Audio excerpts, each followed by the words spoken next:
reported arrest by Iraq of Nasir Hindawi, the alleged father of Iraq's biological weapons program. The United Nations has been in touch with Iraqi authorities about Hindawi, but Chief UN Weapons Inspector Richard Butler offered few details. We're aware of him, but I don't know anything about the story. And Butler says he has no details about a report from a London daily that Iraq was planning to smuggle deadly anthrax into Britain. Iraqi officials described the story as silly and baseless.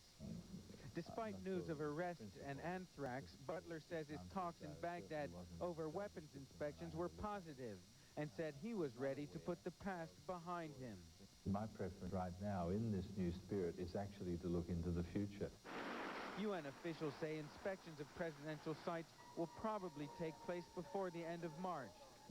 The diplomats who will accompany the inspectors arrived in Baghdad Tuesday. Encouraged by what he calls the new spirit in Baghdad, Butler says the current phase of inspections could end within the next year. If Iraq gives us the level of cooperation that I now detect, if they give us the materials we need, whether in documents or physical materials, we can move very quickly to verify it. We can move to the end very quickly. For the time being, Richard Butler isn't letting the news cloud his optimism that Iraq may have turned over a new leaf in its dealings with the United Nations weapons inspectors. Ben Wiedemann, CNN, Baghdad. Coming up on WorldView, the President of the United States in sub-Saharan Africa. That story coming up.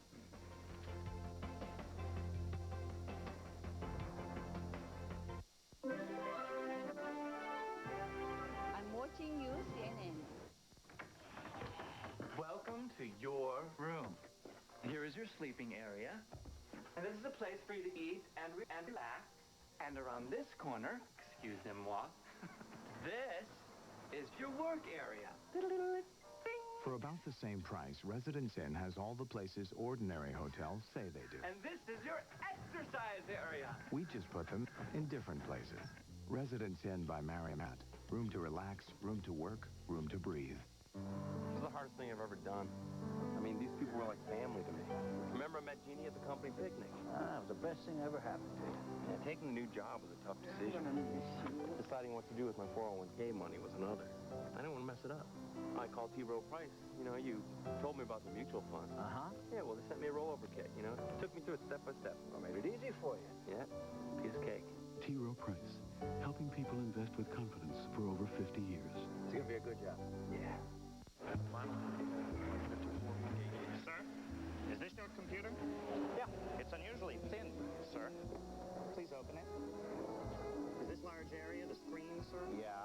Sir, the screen is abnormally large and unusually bright. I know. Not the usual computer now, is it, sir? No, it's not. Supervisor to station 12. It's a showstopper. The HiNote Ultra 2000 with Intel Pentium processor with MMX technology from Digital. Hole 3 of the Cooper Tire Invitational, a long par 10,000 from Seattle over the Continental Divide to Minneapolis. Our leader lying 7,012. Bill, how did he get there? Well, Jim, Arnold's gotten through some rough terrain, thanks in part to his Cooper tires. Then that nice run, keeping it left along the Canadian border. Arnold, what's in store for the rest of the hole? Got to clear those giant heads. The Cooper tires will do the job. The world is your course. Drive on. A moment of goodwill, brought to you by Energizer, a proud sponsor of the 1998 Goodwill Games. This summer, the Goodwill Games are adopting a new city and a new cause. Redefining goodwill, the games are taking on a universal mission. To prove that Energizer lasts over 30% longer than Duracell in these palm-top computers. Here's Energizer attorney James Madden. Lie, Counselor. And it's bedtime for money! Now, do you have any overdue library books? No comment. Okay. Which battery lasts over 30% longer in these computers? Energizer. Someday, buddy. In the past, the Goodwill Games sought to unite the superpowers. But with the Cold War over, the games are shifting their focus from world politics to the world's children. In an unprecedented fashion, the Goodwill Games will raise millions of dollars for children's charities. This moment of goodwill has been brought to you by Energizer.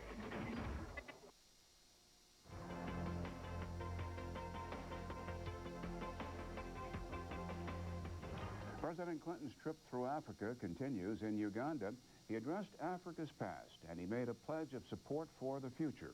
At a school in Uganda, Mr. Clinton announced a $120 million plan to promote education and democracy in Africa, and millions more to fight disease and malnutrition. Later, the president danced a few steps with some of the school children, but he also took note of history. He also noted the African slave trade to the Americas. One of the biggest challenges facing the people of Uganda and the rest of Africa is AIDS. But there are signs of hope. CNN's Mike Hanna reports. I tested in 92, testing positive in 92. But I didn't expect to reach 98. Joseph Kabule is HIV positive. I asked myself, but who brought it? And I think he did the same. So too is his wife, Flomera, and their 3-year-old daughter, Helen. Of course we felt sorry, but we couldn't do anything. But now something is being done for the whole family.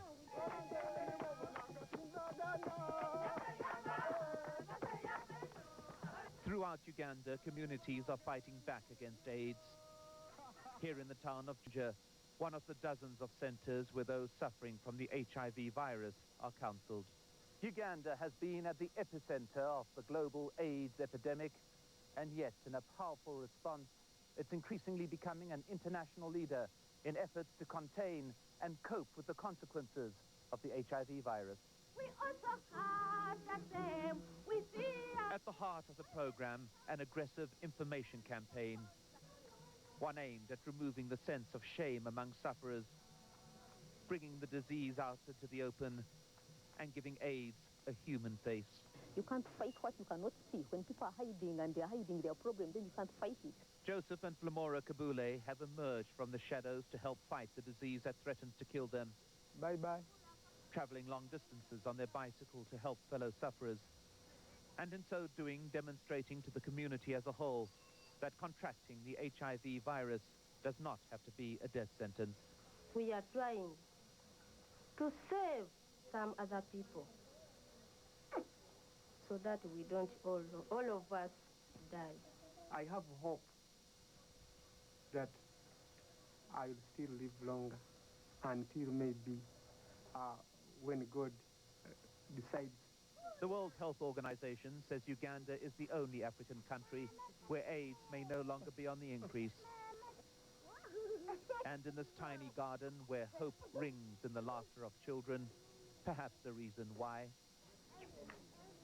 Shining here triumphant, the courage of a people who treat each day of life as a victory.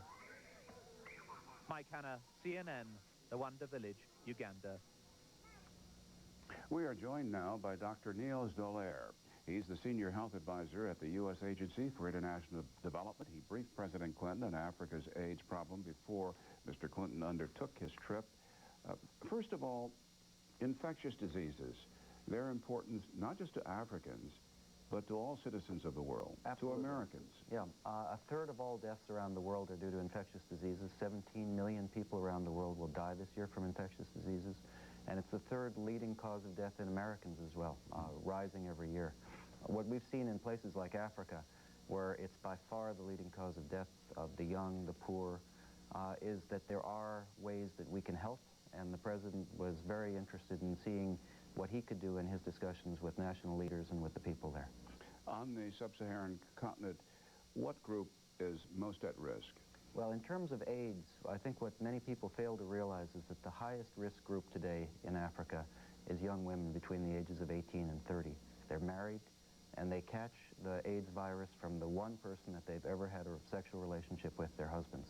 These are truly innocent victims. There are probably going to be 1.5 million women infected this way in Africa this year, and this has been the focus of many of our programs to prevent AIDS.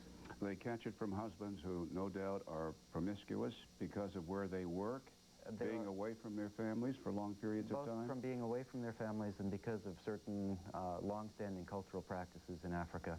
Those are changing now, though. What we're seeing in places like Uganda, which has been one of the leading countries for really taking an active fight against AIDS, is that young women in the age group under 25, their AIDS infection rate has dropped by 1/3 over the past 5 years because of the education programs and the prevention programs there.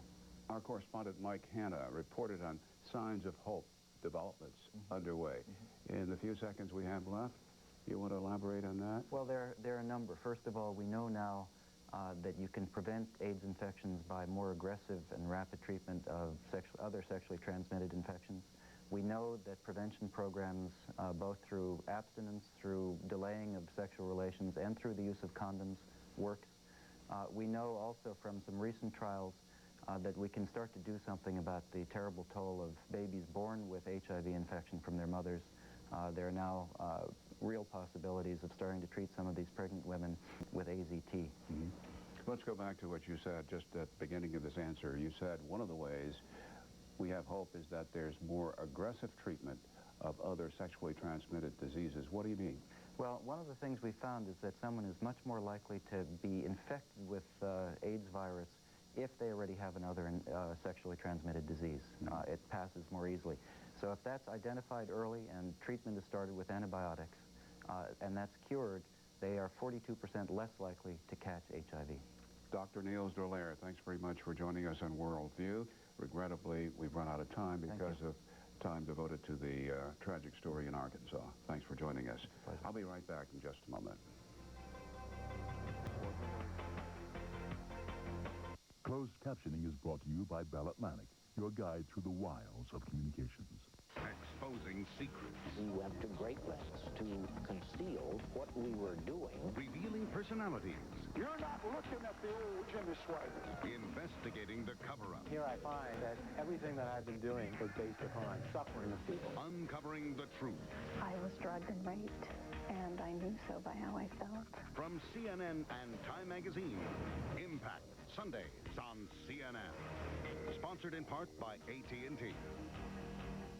Join Donna Kelly and Leon Harris for the first news of the morning.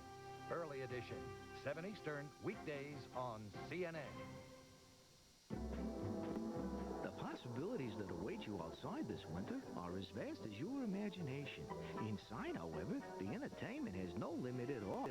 With premium services from MediaOne, the good times don't stop after dark. In fact, that's when things really heat up. Subscribe to any additional premium service, and you'll save 50% for 3 months. Because when wind chills dip below zero, even imaginations freeze. Call MediaOne today, but take your mittens off first. Get her that file by Friday. No problem. So, did you get a new car yet? A Lexus LS400. The one in the parking lot? It's got Lexus of Lansing plates on it. Yes? You drove all the way to Lansing to buy a car? No, they brought it to me. The all-new LS400, now available at Lexus of Lansing for only $749 per month. For a personal showing, call toll-free. Lexus of Lansing, bringing excellence to you. How does your mattress stack up against a Sealy Posturepedic? If you're looking for comfort, quality, and durability, you'll find it in a Sealy Posturepedic from Tyner Furniture in Ann Arbor.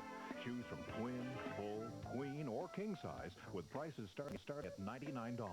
Or perhaps you'd like to look at the very best Tyner has to offer, the Stearns & Foster Collection. Tyner Furniture on South State Street in Ann Arbor, just off I-94. Remember, we're closed Sundays. Tyner Furniture, we're committed to quality. Mears Oriental Rugs is more than just an Oriental rug store.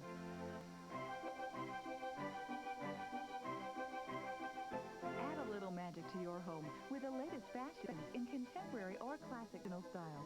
Or select an exclusive piece from Mears' own family looms, signed with Mears' family signature.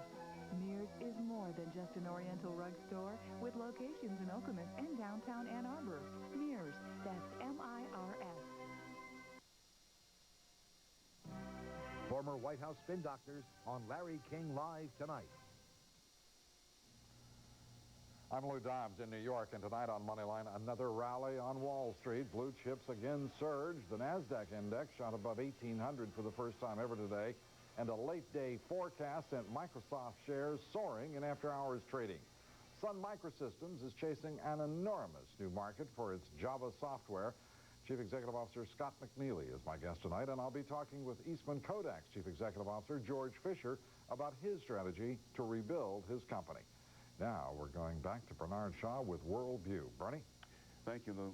Here now, briefly, is the very latest we know about today's shootings at that middle school in Jonesboro, Arkansas. The shootings occurred at the Westside Middle School at 12:41 p.m. Central Time. Police officials say at least 15 people were shot, and of that number, 4 were killed. Craighead County Sheriff Dale Haas says the victims were 13 6th and 7th grade girls and 2 teachers. Police have 2 young suspects in custody. Both are boys said to be 11 and 13 years old. Witnesses say the boys were heavily armed. Police say the students and teachers were ambushed as they left the school during a false fire alarm. For WorldView, I'm Bernard Shaw in Washington.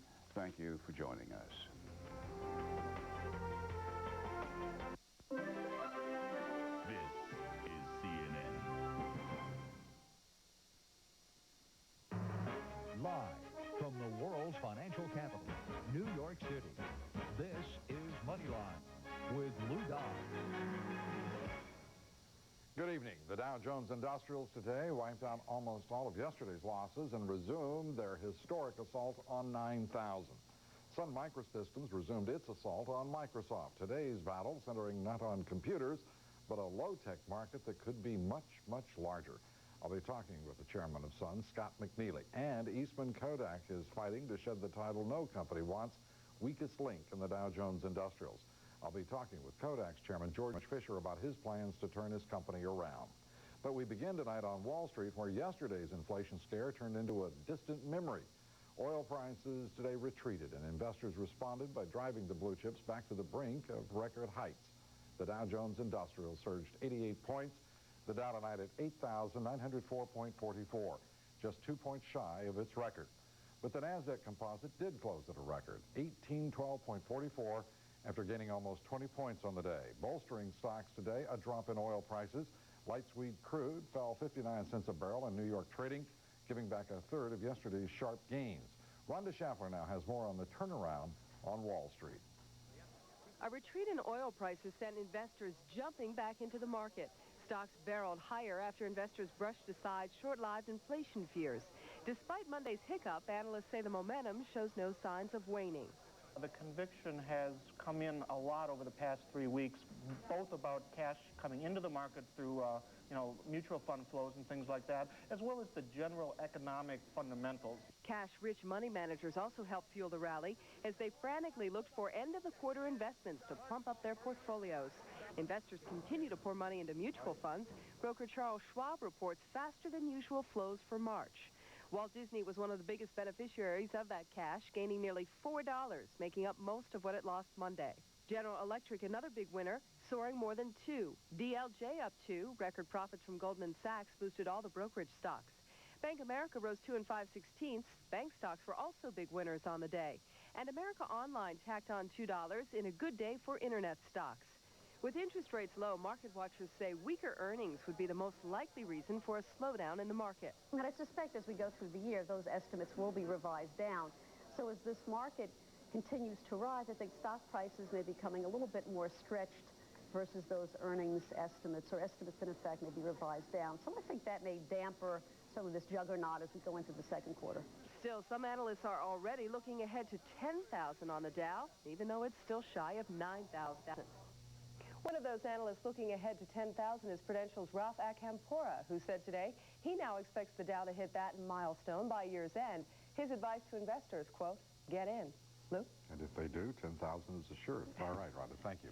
Well, after the market closed, Microsoft issued the opposite of an earnings warning, telling Wall Street it expects to beat consensus estimates of 44 cents a share by at least 4 cents. And that news has sent Microsoft shares up $4 in after-hours trading. Joining me now with perspective on today's market and on this remarkable run toward 9,000 on the Dow, John Manley, investment strategist at Solomon Smith Barney. Good to have you back with us, John. Good to be back. This market seems to be unstoppable, is it? Well, it'll stop sometime, but I don't think the things are in place that make it stop now. If you look at the forces that drive the market, earnings do matter, but they matter for companies more than markets. What matters for the market is interest rates, and interest rates are low, and I think given what's going on right now, to have a significant pullback, you're going to have significantly higher interest rates. Interest rates, as you say, definitely low, inflation low, earnings are awful. I mean, well, that's probably too strong a word. We were expecting, the street was expecting earnings to be up 10% in the first quarter at the beginning of the year. It looks like it's up 1 to 2%. Earnings can be bad and the market do very well. I can give you two great examples. In the late 50s, the market did extremely well with no earnings growth for 4 years. In the late 70s, you had great earnings growth and no real appreciation in the market. And in this market environment, do you foresee any problem at all? Valuations are extraordinarily high. Well, valuations matter about 3 times every 40 years, and we never know when that is. It's something that's not important. We just don't know when it is. The market's doubled on a price-to-sales basis in the last 4 years, which sounds scary until you realize the last time that happened was 40 years ago in 1958, and you had 8 great years in front of you. If you were a betting man, 9,000 on the Dow tomorrow? I'd say probably by the end of the week. I mean, the force is there for it. And when we talk about 10,000, it's only about 11% away by definition. The forces that are at work in the market, you have earnings holding you back. That's a negative, but I think it ends up being swamped by the interest rate call, which is still a very strong positive. Your advice to investors at this point? Well, I'm surprised by how quickly it's gone up, but I have to say it's not irrational. Valuations are high. I'd say still stay invested. Look for good stocks. Look for good stocks that have come down. If anybody reports even the slightest hint of good numbers, the market runs into it. There's a lot of people with a lot of money out there. I think we have to see higher interest rates before we see a meaningful pullback. And where would you have people put their money right now? Well, I think the financials can still do very well. I think there's still consolidation in the banks. I think there's some attractive names there. I still think the consumer is going to be a good force in the U.S. I think it's going to be a great year for the American consumers. I like some of the retailers, and I think some of the consumer cyclicals can do well. Technology, you've got to be careful. Avoid the commodity stocks. But Microsoft is the anti-commodity technology stock. They're probably the biggest beneficiary of all the cheap components coming in. So you would recommend Microsoft? I think it's a very good story. Okay. And give us 2 others. If you wanted to look at the drug stocks, I think that Warner Lambert has great earnings momentum, and I think if you want to look at something that's very cheap and play it close to the vest, Philip Morris, to me, has a lot of bad news already built in. Okay, John, good to have you with us. Thank you. John Manley. Well, coming up next here, Sun Microsystems determined to push its technology further and farther than any other. I'll be talking with a Silicon Valley maverick, Sun Microsystems, Scott McNeely. Stay with us.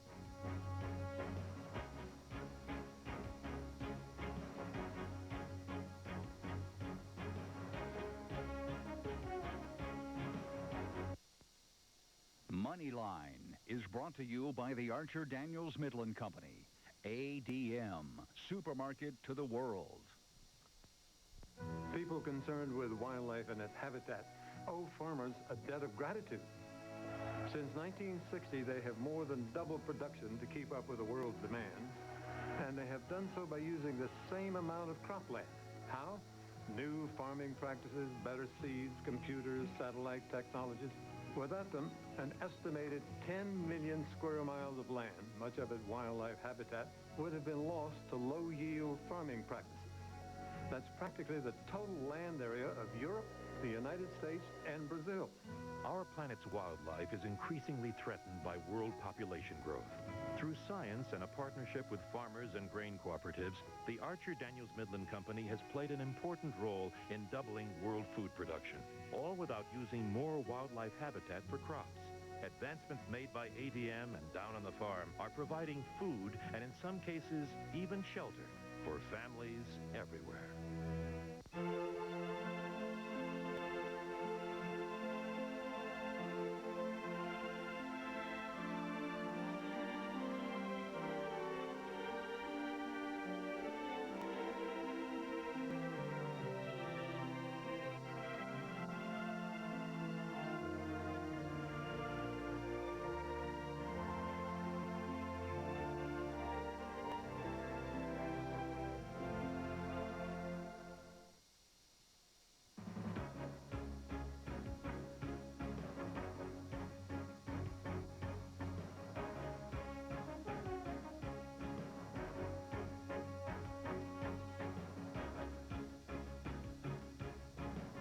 Ongoing production problems with its next-generation 737 may force Boeing to take an additional charge against first-quarter earnings.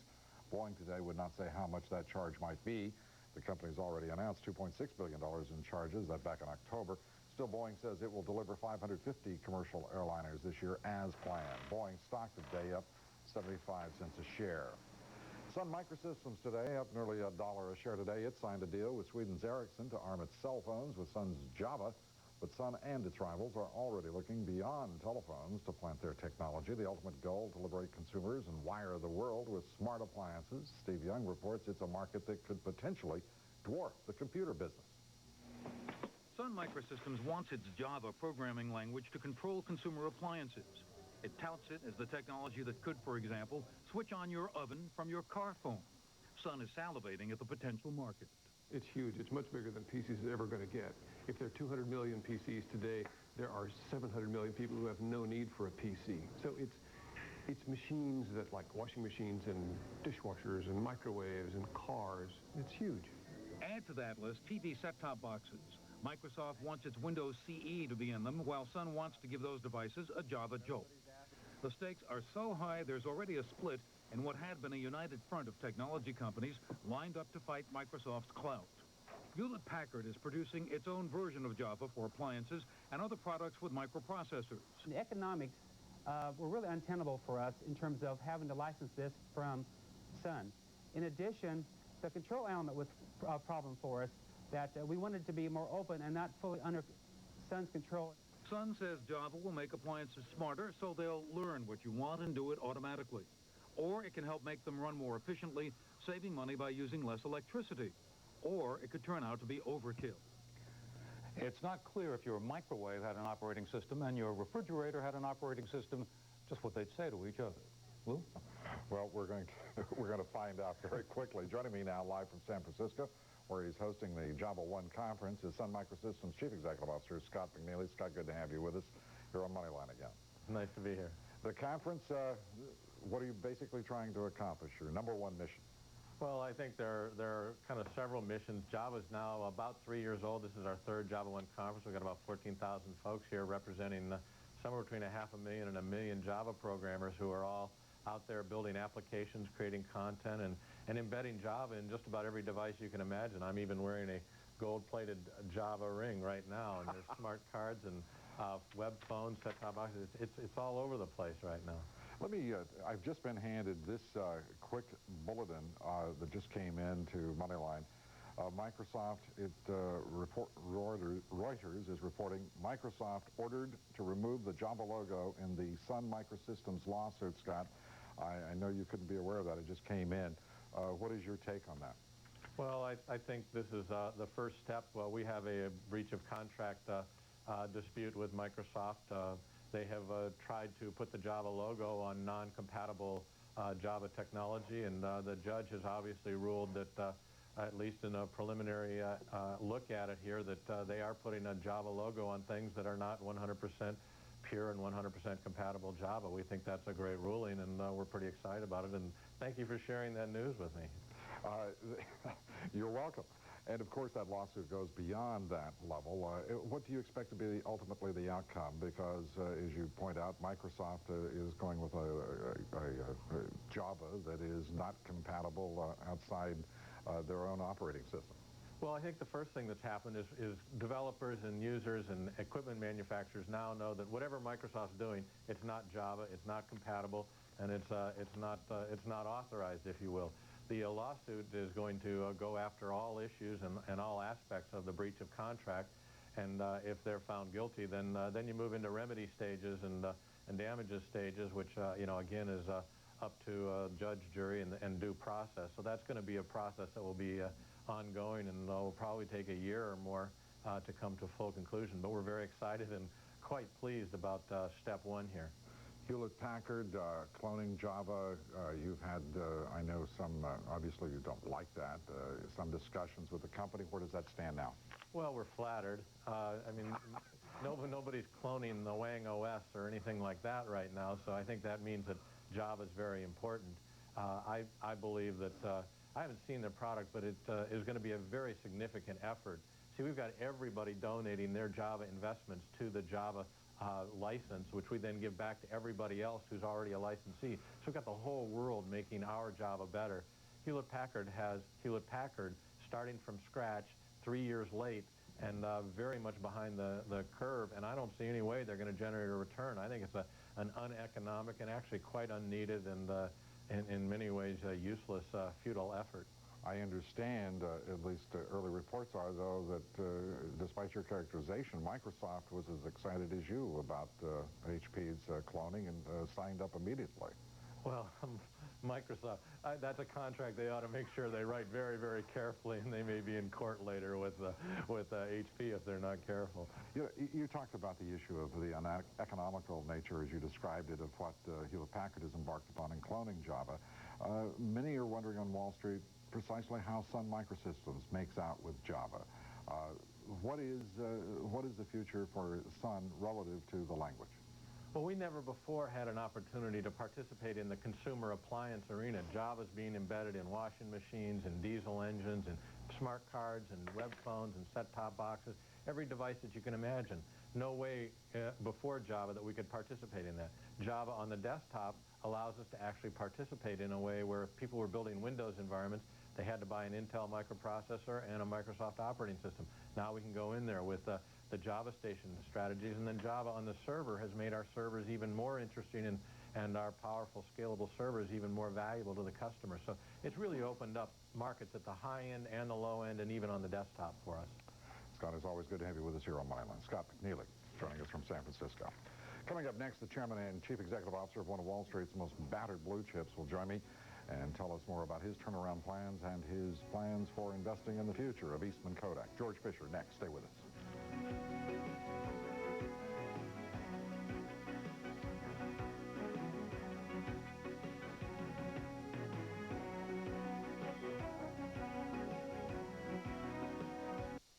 His credit union bill will expand their tax break. It's already $1 billion a year. Even huge credit unions with millions in income don't pay a penny in federal income tax. What do the papers say? New York Times, unfair to taxpayers. Washington Post, credit unions free ride. Jane Bryant Quinn, I don't see why they all should be taxpayer supported. Small credit unions should be left alone. But not the big ones that act like banks. That's right. I'm voting with the taxpayer. A professional opinion can be a big advantage when making important investment decisions, unless your stock market gains are reduced by high commissions. Oldie gives you an exclusive advantage.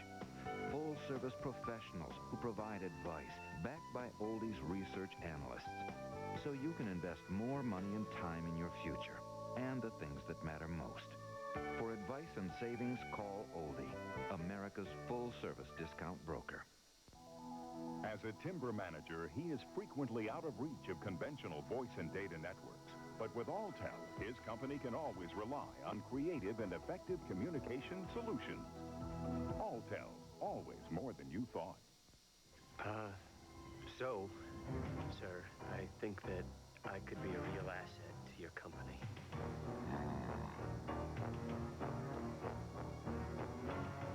Jenkins, I think we can use a man like you. Thank you.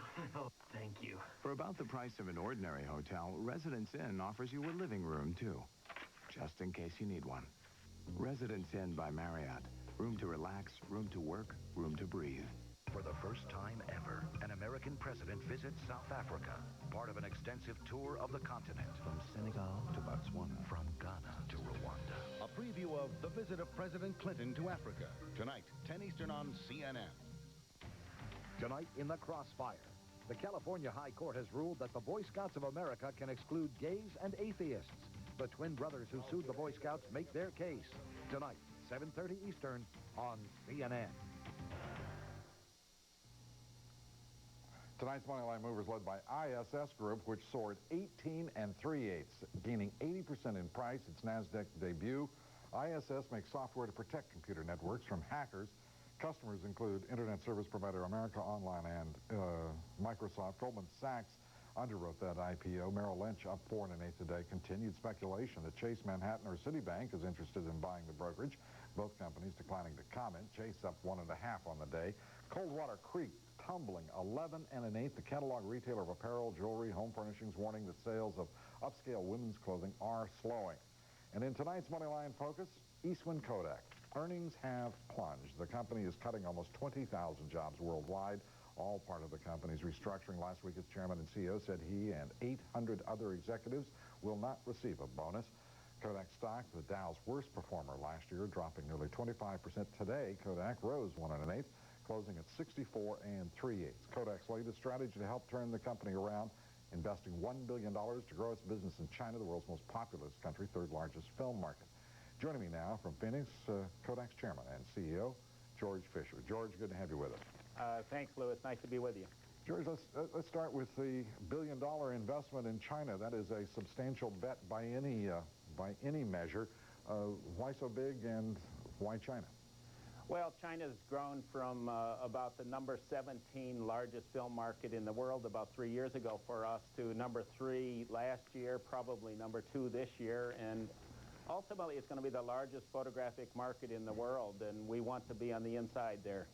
Fuji already there with distribution points. Yours is a fundamentally different strategy, as I understand it. Will you overtake Fuji just by force of this investment? I think we're going to pass Fuji by in China. That's a major part of this strategy, and we're doing very well right now in the marketplace. And we think our momentum propelled by these factories and the ability to market directly in the country are going to make us very hard to beat there. And in Japan, does this signal a fundamental shift in your Asian strategy, focusing on China? Well, China, we've been focusing on China for 3 or 4 years now, not saying much about it until we could announce this deal, which has been in the works for 3.5 years. So nothing much has changed on our Asia strategy. We still need to gain access to a relatively closed market in Japan, and that's a high priority. In terms of Japan, Fuji is continuing to be, of course, your #1 competitor. Your imaging business is disappointed, your digital imaging business. Any sign that that is turning around for you? Well, actually in the digital imaging business, Lou, one of the issues is there are so many opportunities that we're investing in that we are going to have to be more selective going forward. It's sort of a good news, bad news story.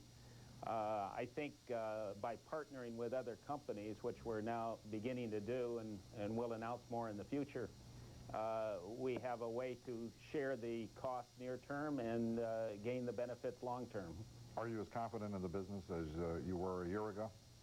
More confident long term, because now I think we understand very well how digital and traditional photography fit together. We see that film's going to be around a long time, and that digital is really a way to help people do more with their pictures as opposed to a replacement for film. George, you have forsworn your bonuses, you and 800 of your top executives, at the same time extending stock options to all of your employees. Are you expecting a substantial morale lift as a result? Well, you know, going through the restructuring is very difficult on our employees, and we would like them to know that we understand the difficulties they're going through, and we want them to share in the gain as well as the pain, so we're giving them the stock options. By the way, for our managers, it's many of our top managers, not all 800, despite what the Wall Street Journal said. Okay, how many is it? I'm not sure the exact number, but certainly I know it's the top people around me. Okay, the senior executives then. Yeah. All right. George, in terms of sharing in the gain, what is your best judgment about when is the turnaround take hold? Is there another phase to the restructuring?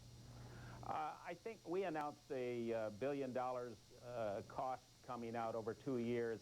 We are on track on that. We feel very good about the rate at which costs are coming down. The company won't turn around in 1 quarter. We're saying that by the second half of this year, we should begin to see significant improvement. And we feel pretty good about the year overall, but the first and second quarter are still slow compared to where we'd like them to be.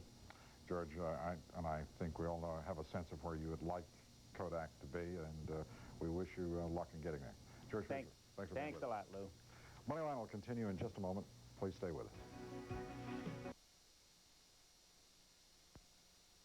Moneyline Focus is brought to you by Deloitte & Touche, one of the nation's leading professional services firms.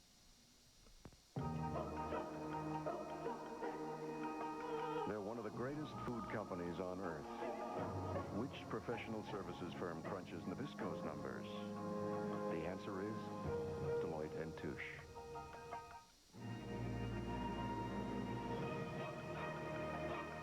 They've ushered in the dawn of the information age. For professional services, who's online with Microsoft? The answer is Deloitte & Touche.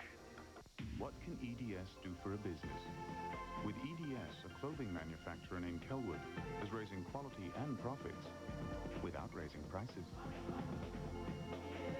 Del Monte is able to predict the perfect point to pick their peaches. And all 21 million of Taiwan citizens are now covered by health insurance. Now, what can we do for your business? EDS, a more productive way of working. The LCI International World Card will make a world of difference to your business. You get the same per-minute rates when you're traveling that you do when you're in your office. Whether you call across the country or around the world, you'll get exact billing. You only pay what you use and not 1 second more. For guaranteed U.S. rates and billing by the second, call LCI and see how good our World Card can be. Thank you for calling the Scudder Funds. This is Colleen Quinnell. How can I help you? Well, I could use a little help here. I'm 39 years old, and I'm pregnant. Congratulations. That's great. Thanks. But you haven't heard the scary part yet. I had my first ultrasound yesterday, and I found out I'm having triplets. That's incredible. Yeah, you're telling me. Basically, we need to triple everything, if you know what I mean. Talk to us before you invest. Call 1-800-SCUDDER. Scudder no-load mutual funds. Millions of dollars worth of financial information from stock quotes to the latest market news is at your fingertips, and it's all free. Just click on cnnfn.com. Cablevision is not going to buy the New York Yankees now, but it could do so in the future. The company's chief executive officer today said that Yankees owner George Steinbrenner says the team is not for sale, but if Steinbrenner should change his mind, Cablevision would be interested. Cablevision already owns the New York Knicks and the New York Rangers. Cablevision stock today jumped 2 1/16.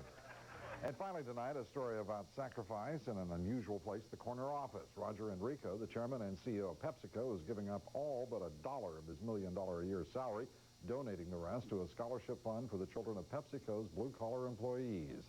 That still leaves Enrico with a bonus last year worth $1.8 million. Enrico went to college on a scholarship. His father was a line worker in an iron ore processing plant. Enrico says he was taking this unusual step to say thank you to the company's unsung heroes. And for tonight, that's the bottom line. Thanks for being with us. Good night from New York. Crossfire is coming up next, and here is Bill Press. Hey, thank you, Lou. In California, the Boy Scouts can close their door to boys who are gay or who don't believe in God. Twin non-believers from Orange County took their case all the way to the California Supreme Court. We'll debate that issue with the twins' attorney and with the Reverend Jerry Falwell. Scouts, God, and Gays. Next from Crossfire.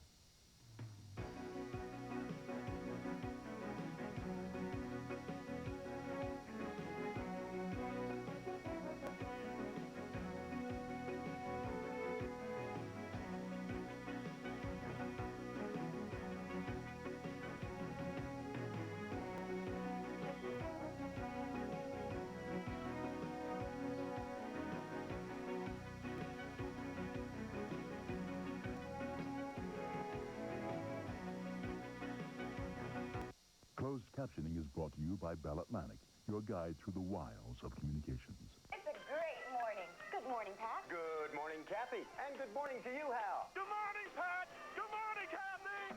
Morning, Hal. Looking for news in your morning news? Good morning, Spectre. Good morning, Liza. Our top story, it's a great morning. Watch Donna Kelly and Leon Harris with the latest news straight out of the newsroom on CNN's Early Edition. More news, less talk. Good morning. Judy Woodruff and Bernard Shaw take you inside politics. Weekdays, 5 Eastern on CNN. Boy, John, we were a great combination when we played football together. We sure were, Raymond. But did you know there's a combination today that's even better than unanimous to Berry was? Who, Young to Rice? No, the Shriners and kids. Shriners Hospitals help kids under 18 by providing some of the finest orthopedic and burn medical care in the world. There's never a charge and no catch. Get it? No catch. Just give them the toll-free number, Raymond. All right, 1-800-237-5055. A group of emerging markets funds. Do you know what one of my most valuable tools is? This. That's because I travel to about 50 countries a year, visiting hundreds of companies in search of the best investment bargains in emerging markets. I'm Mark Mobius of the Templeton Fund. We know that to find bargains in these markets, you have to know where to look and what to look for. To you, this means solid investment choices. For me, it's just another day at the office. Call 1-800-FRANKLIN. Early Edition with Donna Kelly and Leon Harris, 7 Eastern weekdays on CNN. Tonight, the boys who refuse to say an oath to God won't get to be Boy Scouts after all. But do the Scouts of America have to be open to all boys? There's no reason why my sons can't be Scouts. They've been Boy Scouts for 10 years, and they love the organization. But they will not lie. And if that's the value the Scouts are teaching, then it's a sad day for everybody. Live from Washington, Crossfire. On the left, Bill Press. On the right, Robert Novak. In the Crossfire, in Lynchburg, Virginia, Liberty University Chancellor Reverend Jerry Falwell. And in Los Angeles, Taylor Flynn, attorney for the American Civil Liberties Union of Southern California. Good evening. Welcome to Crossfire. Boy Scouts in California can exclude gays, atheists, and agnostics. So said the California Supreme Court yesterday. It ruled that the Boy Scouts are not a business, and so, as a private club, can pick its own membership. One court ruling kept a gay former Eagle Scout from becoming a Scoutmaster. The other ruling says the Scouts could exclude twin brothers because they refuse to say they believe in God. These decisions affect California only. Earlier this month, a New Jersey's appeals court said the Scouts in that state must permit a gay to be a Scoutmaster because the organization is covered by the state civil rights law. That ruling has yet to go to the New Jersey Supreme Court. Other court tests are underway in Chicago and in the District of Columbia. But California's verdict is in. No homosexuals, no unbelievers for the Boy Scouts there. Bill? Reverend Falwell, let me first ask you about the twins from Orange County. They've been in Scouts, Cub Scouts, and Boy Scouts for 10 years. They just became Eagle Scouts. The Orange County Scout Council recognized all of their work and gave them the highest award the Scouting can give anybody. Eagle Scouts, both of them. They've got a lot out of Scouting, Jerry Falwell. Why would you throw them out of Scouts just because they're not ready yet to say they believe in God? Well, Bill, I'm sure those young men are fine young men and good Scouts. That is not the issue. The issue is the California Supreme Court ruled unanimously that the Boy Scouts is a private organization, like a synagogue, like a church. No synagogue should be required to accept an evangelical Christian church member, nor should an evangelical church be required to accept a Muslim, et cetera, et cetera. And that it's just a given. I don't even know why there's a debate over the issue. Well, there's a big debate over whether or not they're a private organization or a business. We'll get to that one later in the show, Reverend Falwell. But right now we're talking about what's right and what's wrong. Remember, it's probably been a long time since you and I were Cub Scouts. Let's remember what the Cub Scout oath says, Reverend Falwell. I promise to do my best, to do my duty to God and my country, to help other people, and to obey the law of the pack. Reverend Falwell, my question to you is, aren't we better off as Americans if kids grow up learning to do their best, to do their duty to their country, to help other people, and to obey the laws of the pack, even if they're not ready to say that other word about obeying God? Well, Bill, I think the Boy Scouts of America probably, in most minds, certainly in mine, is the premier organization for building character, building values in young people outside religious organizations themselves. And I take my hat off to the Scouts, and this was their stated goal from the beginning. These are the membership rules. The parents of the twins should have known that from the beginning, and it's nothing deceitful about an upfront requirement like that. And as far as denying gay Scoutmasters, I think as parents and grandparents in America, we have the right to put our children in the Boy Scouts and not be worried about what's going to happen to them. So We're still talking about the God question here. The Girl Scouts, Reverend Falwell, have said, you know, they've got a very, almost word for word, the oath is the same, but they've said when it comes to that God word, any girl who wants to remain silent or substitute something else can do that. They've got that freedom. If that's all right for the Girl Scouts, don't you think that's a better way for the Boy Scouts too, Reverend Falwell? I think every private organization, be it a church, be it a boys club, be it the Boy Scouts or Girl Scouts of America, has the right to make its own rules. And when those rules are made, I don't think anyone has the right to violate them. Tyler Flynn, Dr. Falwell has stressed that the Boy Scouts are a private organization. People from your organization, the ACLU, coming on this program for a number of years, saying that the Boy Scouts are not a private organization, but the California Supreme Court has ruled. The fight's over, isn't it? They are a private organization, and they can enforce an oath saying that the Scout, and it's only 6 little words, to do my duty to God. That is what the California Supreme Court ruled, and in my opinion, it's a shameful decision and one which we'll look back on years from now with shame that the California Supreme Court was able to look at an organization that has 500,000 members in California alone and that recruits in the schools and that has a Learning for Life program as part of the curriculum in public schools, that they were able to call that a private organization, whereas a private country club was considered a business in their past rulings, and in fact the Boys Club of America was considered a business in their past rulings. What they've done is create essentially a Boy Scout exception to the Civil Rights Act. Well, you know, you really believe, honestly, and you can sit here and tell me that the Boy Scouts are a public accommodation, as the New Jersey Appeals Court ruled?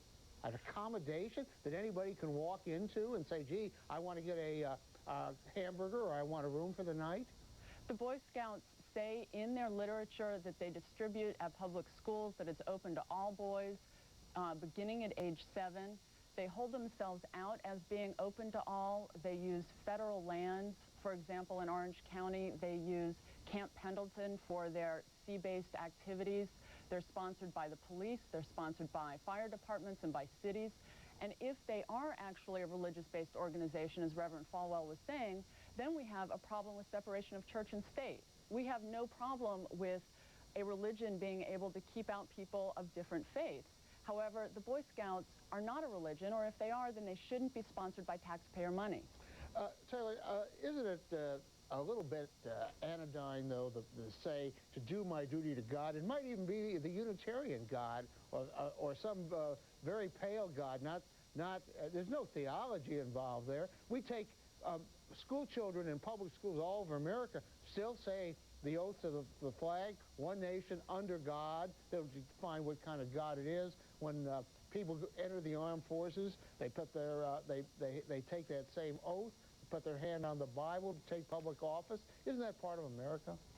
That's exactly our point. The Boy Scouts allow Unitarian Universalists, Buddhists, Scientologists, all sorts of religions that don't necessarily recognize a God in the Judeo-Christian sense of the word. And yet these two boys who were struggling and trying to be honest with themselves, honesty is one of the 12 points of Boy Scout law, trying to be honest with themselves, saying they didn't understand the concept of God and didn't feel comfortable with that, wanted to be true to themselves and wanted the freedom to be able to live by their conscience, as do the Buddhists and the Unitarian Universalists. That's a good lawyer's answer, but you didn't quite answer my question. What about all that other use of an undifferentiated God that we have all over America in the Pledge of Allegiance? Does that bother you? In fact, that is something that is not constitutionally required. If a student would like to refrain from using the word God in the Pledge of Allegiance, or if you're taking the oath in court, you can swear in court rather than actually take the oath to God, because there is a separation between church and state, and that's one of the fundamental principles that our country's based on. Reverend Paul, I want to come back to you and talk values. The Boy Scouts say that and I believe they're right, for the most part, that they teach American values. Reverend Falwell, isn't one of the most important American values the value of tolerance? And why should the Boy Scouts be teaching intolerance? Well, tolerance is a very important value. My argument is not that the position of the Boy Scouts is the correct or the wrong one. I'm saying it is the position they have taken. I happen to agree with it. But since they have taken that position, and the court unanimously, and in California of all places, I have to say I was a little shocked at the unanimous ruling. Well, surprise. See? But that's because press has left California. It's turning into a decent place now that press is Go ahead, Reverend Paul. Ignore Novak. I do. I would just say that I believe that every private organization has the right to make its own rules for admission. I pastor and have for 42 years, Thomas Road Baptist Church. You can't join our church without a born-again experience through trusting the crucified, buried, risen Savior. That doesn't mean everybody else is bad, but it means that's the rule in our house, and it's always been honored, respected, nobody challenges. Well, with all due respect, Reverend Paul, well, nobody pretends that the Boy Scouts are a church, or else you've got some serious church-state issues, as Taylor Flynn pointed out. But you say you agree, Reverend Falwell, with their policies. I mean, then you are saying that you favor discrimination against gays and against non-believers. How can you profess moral values and hold for discrimination, Reverend Falwell? Well, the Boy Scouts is an organization, you and I know, our children have been in them, and our grandchildren will be, and so forth. Overnights, traveling, our boys and girls are in the Boys and Girl Scouts are put in organizations under the care of leaders. I think that in the Boy Scouts, it is not discrimination against gays and homosexuals that the Boy Scouts are displaying, but rather a protective shield around the boys for whom they have guardianship responsibility. I would not put my son in a troop or my grandson in a Cub Scout group or whatever if I thought there was a gay leader. I want to take that up with Taylor Flynn. I've been having a little poll today, ever since I learned we were going to do this program, asking parents that I know, would you like your son to be in a Boy Scout troop with a homosexual scoutmaster? And universally, these are not bigoted people. They're not particularly conservative people, most of them. They say no. They'd rather not have that. Can you understand that maybe a scoutmaster as a gay is something that's not a good fit? Even though people may not be bigoted, they're sorely misinformed. And statistics have shown again and again that 98% of all child abuse is caused by heterosexual men. There is no link between being gay and abusing children. There is absolutely no reason to believe that children are at any more risk at having a gay scout leader, and in fact they're at less risk statistically of any sort of physical or sexual abuse than if they had a heterosexual scout leader. You never heard of organizations called Men Who Love Boys, and the whole question of pederasty and the frequency of homosexual men wanting to be around young boys? There is an organization for pederasts. It is not something that is representative of the gay community as a whole, and that is a separate issue from someone simply being gay. If there were a scout leader who belonged to any group or who had any record of child abuse, then that would clearly be a grounds for discriminating, for expelling him from the Boy Scouts. Whether that scout leader was gay or straight, I might hasten to add. Bob, you know, suggesting that all gays are child molesters is like saying that all conservatives are racist. The intent of your question was it's wrong. Well, we're going to take a break here, and we'll pick up when we come back on that very question. Why can't you be a good scout and still be gay?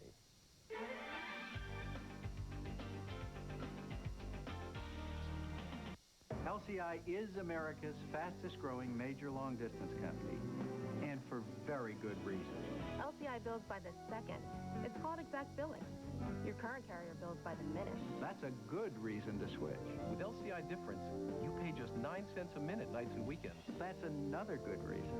And you get LCI's lowest international rate. There are a lot of good reasons to call LCI. Call us right now and see how good we can really be. While you're out, stop by the dry cleaners, pick up some videos and a pizza, and don't forget to take Valpak.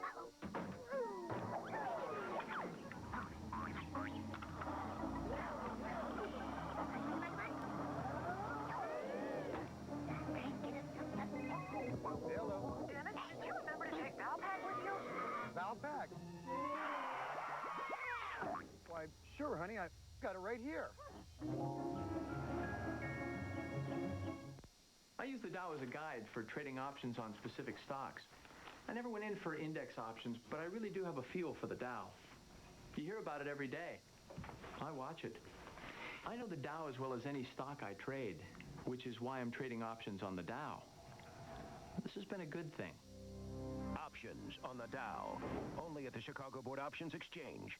For free video and information, call 1-888-35-INDEX.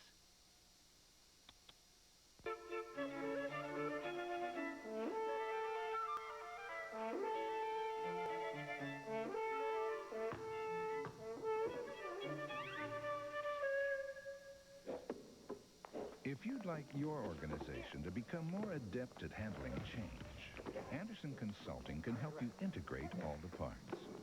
Because these days, the organization that performs together transforms together.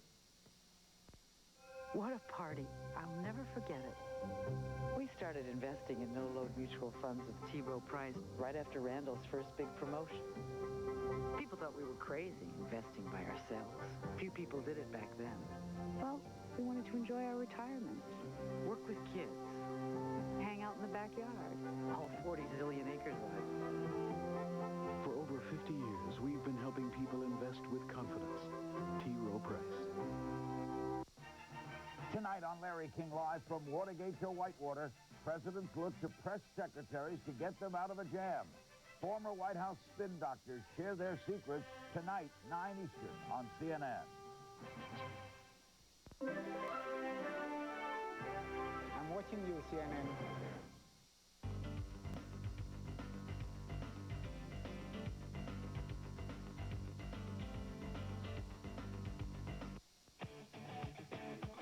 You know when you're traveling, you look for things you know.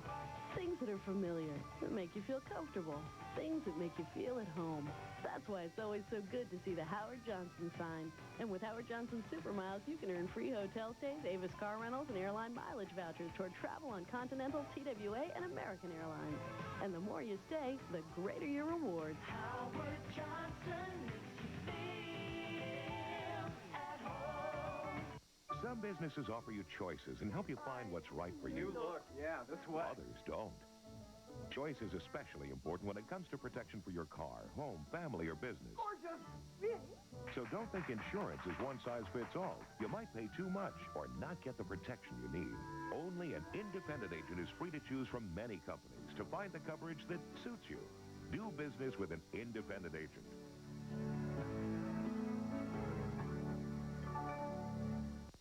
You like the way you feel when you get what you need. Like the key to your heart, like a break in the weather. You deserve someone who's always there at your service. Quality care. Quality Care Service from Ford and Lincoln Mercury dealers. For the first time ever, an American president visits South Africa, part of an extensive tour of the continent. From Senegal to Botswana. From Ghana to Rwanda. A preview of the visit of President Clinton to Africa. Tonight, 10 Eastern on CNN.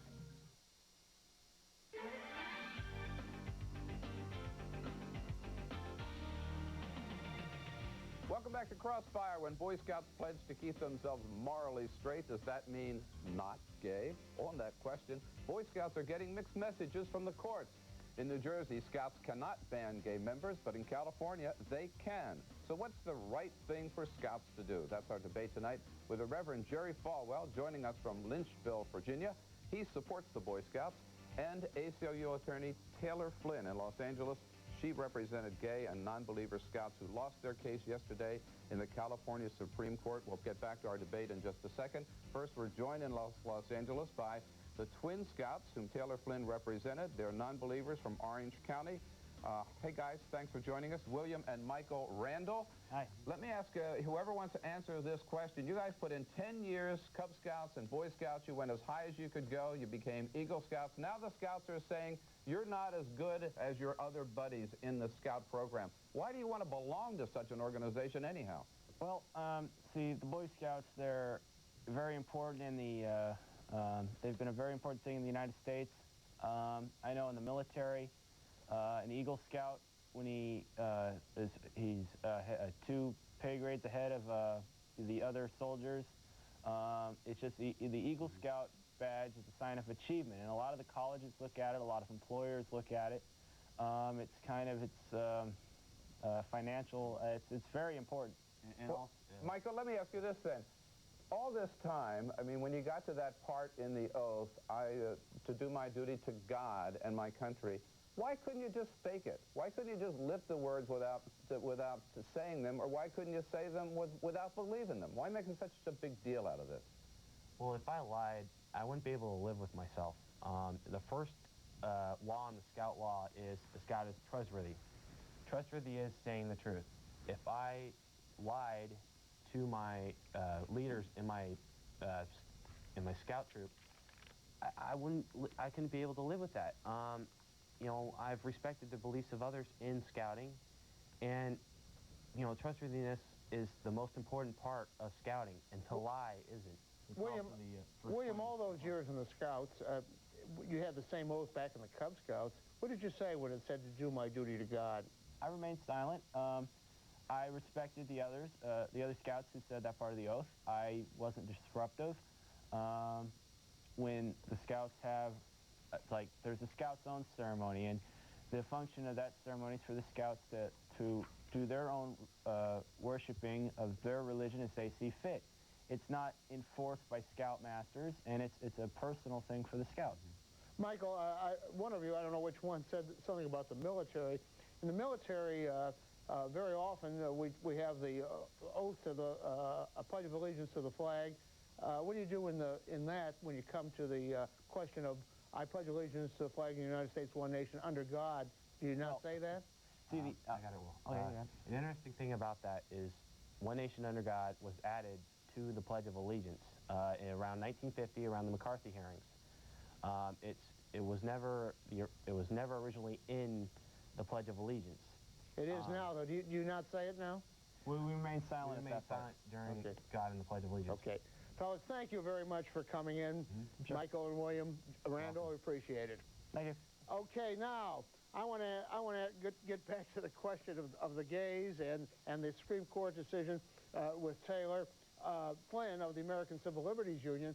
Taylor, one of the Justice Kendall of the California Supreme Court, in her concurring decision, asked this question: could the NAACP be compelled to accept as a member a Ku Klux Klansman? Could the B'nai B'rith be required to admit an anti-Semite? What's the answer to those questions? No?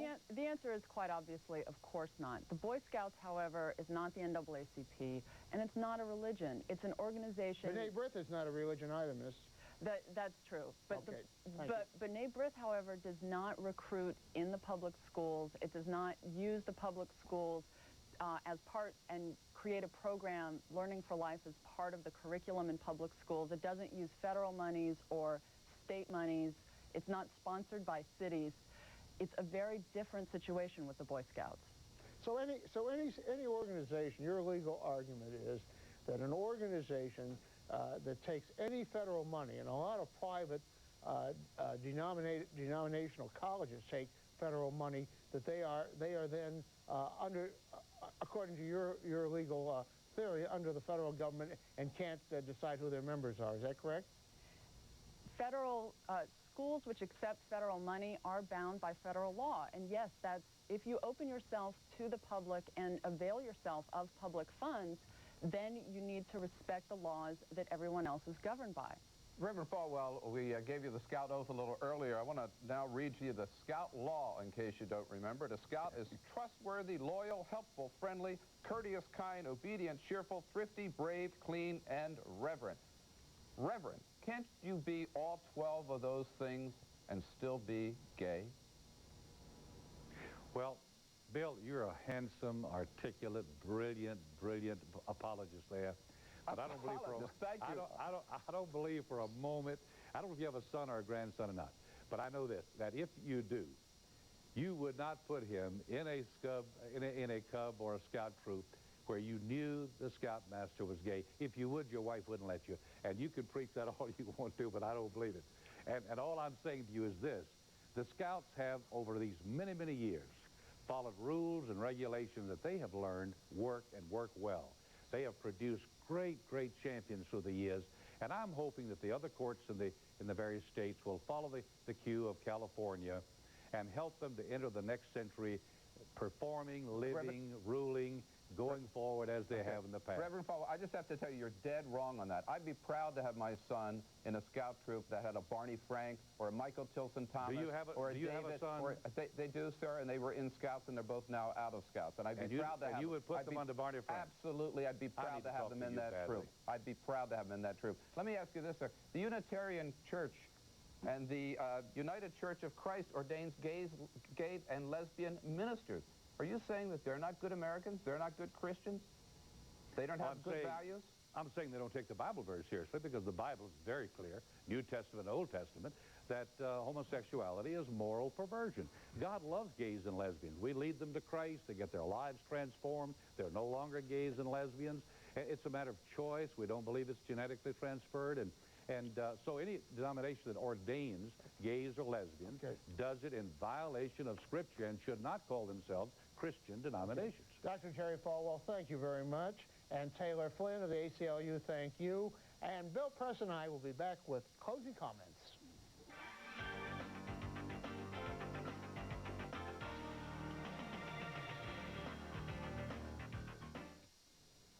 At the top of the hour, we'll go live to Jonesboro, Arkansas for the latest on the shooting in a middle school there and the haunting echoes of this carnage in two other small southern towns. Why did it happen again? I'm Joey Chen. The latest word from Jonesboro and the rest of the day's news right after Crossfire's closing comments. Here at LCI, we have some of the best minds in the business, and we challenge them to come up with a way of revolutionizing the long-distance industry. Do you know what all those creative minds came up with?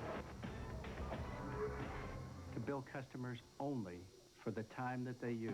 LCI stops billing you the second that you hang up. Other major carriers round up to the next minute. Exact billing. I think it could be exactly what you're looking for. It's not surprising, but after being named Best Business Class 4 years running, we've put a few noses just a tad out of joint. Upper Class by Virgin Atlantic Airways.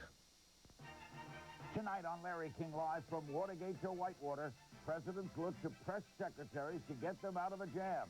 Former White House spin doctors share their secrets tonight, 9 Eastern on CNN. Closed captioning is brought to you by Bell Atlantic, your guide through the... Judy Woodruff and Bernard Shaw take you inside politics. Weekdays, 5 Eastern on CNN. Want an adjustable bed, but don't think you can afford one? Then you haven't priced Craftmatic adjustable beds lately. Craftmatic Model 2 beds cost hundreds less than these quality flatbeds. And this Craftmatic Model 3 is available at 50% of Craftmatic 2's low cost. 50%. Craftmatic Model 3 and 2 beds adjust to all these healthful positions and offer optional heat and massage, yet cost less than these quality flatbeds. Get our free catalog by mail, including information on Craftmatic 3s at savings of 50% of Craftmatic 2's low cost. Hello, I'd like to receive your free catalog and 50% information by mail. Certainly, sir. It's easy, so call for this free catalog right away. Call toll-free 1-800-247-0011. That's 1-800-247-0011. Toll-free 1-800-247-0011. Do your kitchen cabinets look like this when they could look like this? Let's face it, the kitchen is one of the only rooms that you spend time in every day. So if your kitchen looks old and outdated, or your cabinets and countertops are worn at the seams, it's easier than you think to give your kitchen a whole new look with Century 21 cabinet refacing. Call now and we'll show you how in just days you can have your outdated cabinets looking like new for substantially less than the cost of custom kitchen remodeling and without the mess. Having your cabinets refaced by Century 21 Cabinet Refacing can even add durable value to your home, while at the same time make your kitchen beautiful. Our trained craftsmen will take your old cabinet doors and drawer fronts and replace them with new ones. You'll also get the highest quality workmanship and materials, along with many beautiful styles and colors to select from. So call Century 21 Cabinet Refacing today at 1-800-967-3212 for a free no-risk in-home estimate. That's 1-800-967-3212. Early Edition with Donna Kelly and Leon Harris, 7 Eastern weekdays on CNN. Bob, you know, I was a Boy Scout once. We met in a public school, and we were an all-white Boy Scout troop, segregated. That was wrong then. It's wrong today to discriminate against gays or non-believers. You know, you're going to throw all that stuff about bigotry and prejudice, and I am not homophobic, but I am telling you that most parents in America do not want to put their boys with a homosexual scoutmaster, particularly if they don't know him. It just doesn't feel comfortable. We should not be teaching kids to discriminate. From the left, I'm Bill Press. Good night for Crossfire. From the right, I'm Robert Novak. Join us again next time for another edition of Crossfire. If you have a comment about tonight's program or a suggestion for a future one, call us toll-free at 888-CNN-0563 or email us at crossfire@cnn.com. This is CNN. Shock and disbelief as an Arkansas middle school becomes a shooting gallery. Even the most hardened investigators can't believe their eyes. But it looks like right now, when they started shooting at the children, 13 children got hit. I know one looks like he's dead, but 10-7, okay? From playmate to killer, why kids turn violent. An in-depth discussion with Dr. Joyce Brothers. Also, the final terrifying seconds of this doomed passenger jet. Good evening, I'm Joey Chen at CNN Center in Atlanta. Martin Savage is on assignment tonight. We begin with children shooting at children. The unthinkable has happened again, this time in a schoolyard in Arkansas. I heard a bunch of shots and people were falling. I ran into the gym and then we found out that 5 people are supposedly dead. You ran in the gym? Yeah. When did you start running? When I saw one of my friends fall down with blood all over his arm. Authorities say that it was a setup that began innocently enough when the fire alarm sounded. At this point, we know that 4 children are dead, more are hurt. And as CNN's Dan Ronan tells us, 2 of their classmates are being held responsible. This was the scene at Westside Middle School in Jonesboro, Arkansas, minutes after police say 2 heavily armed young men dressed in camouflage opened fire at students. It was about 12:41 local time, just after lunch. That somebody pulled a fire alarm, and back behind the school in the wood lines there was a couple of boys up there in camouflage, a couple white males in camouflage clothing, real young boys. When the fire alarm went off, the kids run outside, and what it looks like right now, when they started shooting at the children. Students, teachers, and others are stunned. So is the sheriff. I've been in this for 18 years, and I've got little kids myself, and I've got one that's 10, that's almost 11, and it just breaks my heart for the victims, and it breaks my heart for even the suspects, too, at age 11 and 13. These children just laying, there was girls laying with blood, and we began to grab every bit of the blankets that we could, and take out there to them, and everything in the way of first aid that we could do, and did the best we could with it. But we're not going to get over this in a day or two. During the chaos, police apprehended 2 suspects running from the scene. Terrified parents rushed to the school, which has about 250 students between the ages of 11 and 14. Arkansas's Governor Mike Huckabee tried to offer comfort to the victims. On behalf of all the people of our state, we express not only our shock and dismay that something like this would happen in our home state, and our sincere disappointment that it did. But we also express our collective sympathy to every one of the victims, their families, their friends. Dan Ronan, CNN reporting. The 2 suspects in today's shootings are believed to be 11 and 13 years old. If that is the case, their cases would be handled in the juvenile court because according to the Arkansas Attorney General, suspects under the age of 14 in that state cannot be tried as adults. and cannot be held in custody beyond their 21st birthday. There was a time not too long ago when school was considered to be a safe place. The only thing most kids ever worried about was the next test.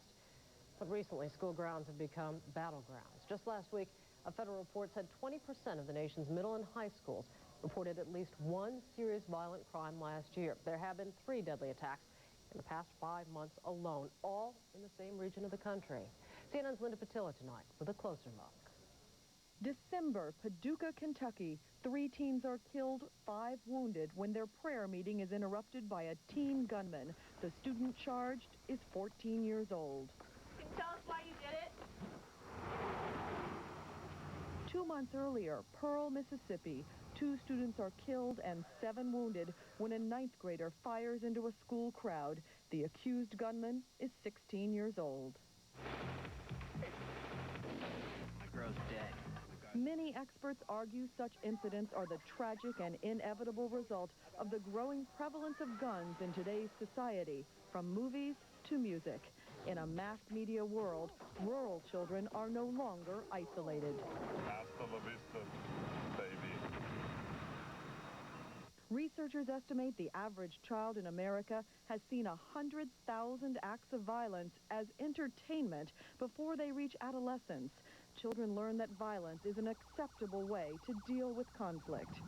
Whether it's in the television programs they watch, the movies they see, the language they use, the things they're exposed to, and the glorification of those things. I think we have to be angry at the very culture that helps to breed this kind of response in an 11-year-old child.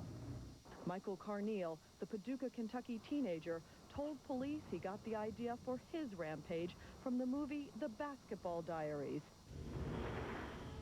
In a dreamlike sequence, troubled teens gun down classmates and a teacher. Couple exposure to violence with easy access to guns, and it can be explosive. A national survey found that in Montana, a predominantly rural state, 12.4% of students said they had carried a gun to school, far more than the 9.5% in New Jersey, a largely urban state. Teenage rage seeps into suburban and rural areas once considered safe havens, and across the nation, there is one troubling question: why? Linda Patillo, CNN, Atlanta. And as to whether we truly should be surprised by today's events, perhaps not. Not if you consider the environment so many children face today. Here's CNN's Pat Etheridge. Kids, it seems, aren't using just their fists to fight anymore. Many children can get a gun quicker than they can get a book out of the library. That puts all of us at risk. It happens in big cities and small towns, like Jonesboro, Arkansas. Marion Wright Edelman is president of the Children's Defense Fund. It's everywhere. It's in every, guns and violence are in every nook and cranny of America. Her organization has compiled some chilling statistics. Every day in America, 13 children under the age of 20 are murdered. 316 children under the age of 18 are arrested for violent crimes. Shocked. How could, when you think of 11-year-olds and 10-year-olds, you just think of them playing baseball, basketball, anything fun, not waiting for somebody to come out and attack them. The nation's children are growing up in a violent world, bombarded with violent images, and the result is often numbing. There is no buffer from the world. I mean, it is a shame that they have been robbed of their childhood and robbed of their sense of security and robbed of their sense that the world is a friendly place that cares about them. There are crucial lessons here for parents. Parents need to keep a better hold on what their kids are doing, who their kids are with, where they're going, and monitor all their activities. You can only do your best at home with your kids, and hopefully they'll learn from that. Realize as parents that you are the most important teachers in your children's lives, and that you must really make sure that you're providing a good example. Gone are the days when scores are settled, only in minor after-school scraps. Pat Etheridge, CNN, Atlanta. Kids unsafe, in a safe place, at risk, when they should be at their books. How to explain this lesson of violence to them? And to ourselves, a word of counsel tonight from Dr. Joyce Brothers, who joins us from New York. Dr. Joyce, thanks for being with us. Thank you. Explain to us how such an idea could come to a child's mind. The ideas of getting even come to all children's mind very often. A child is born with a desire to, I want what I want, what I wanted. And it's up to the parents to teach them to delay gratification, to understand that they're not entitled to get things without working for them, to understand that other human beings have feelings too, and to give them and teach them empathy. Yeah, but that's a pretty big gap from something a child wants, say a new pair of shoes, to wanting to get even and bringing a weapon like this into a schoolyard. These children are, these baby-faced killers are killing for the simplest reasons. They're killing for a $40 jacket. They're killing, they have in the major cities, they're now killing bums for the pleasure of doing so. Very, very strange reasons. And also what's happening is that in the past, kids who felt they were failures would turn a weapon on themselves and kill themselves. We would see teen suicides. Now the suicide is aggression turned inward. Murder is aggression turned outward. So they are aggressing toward others.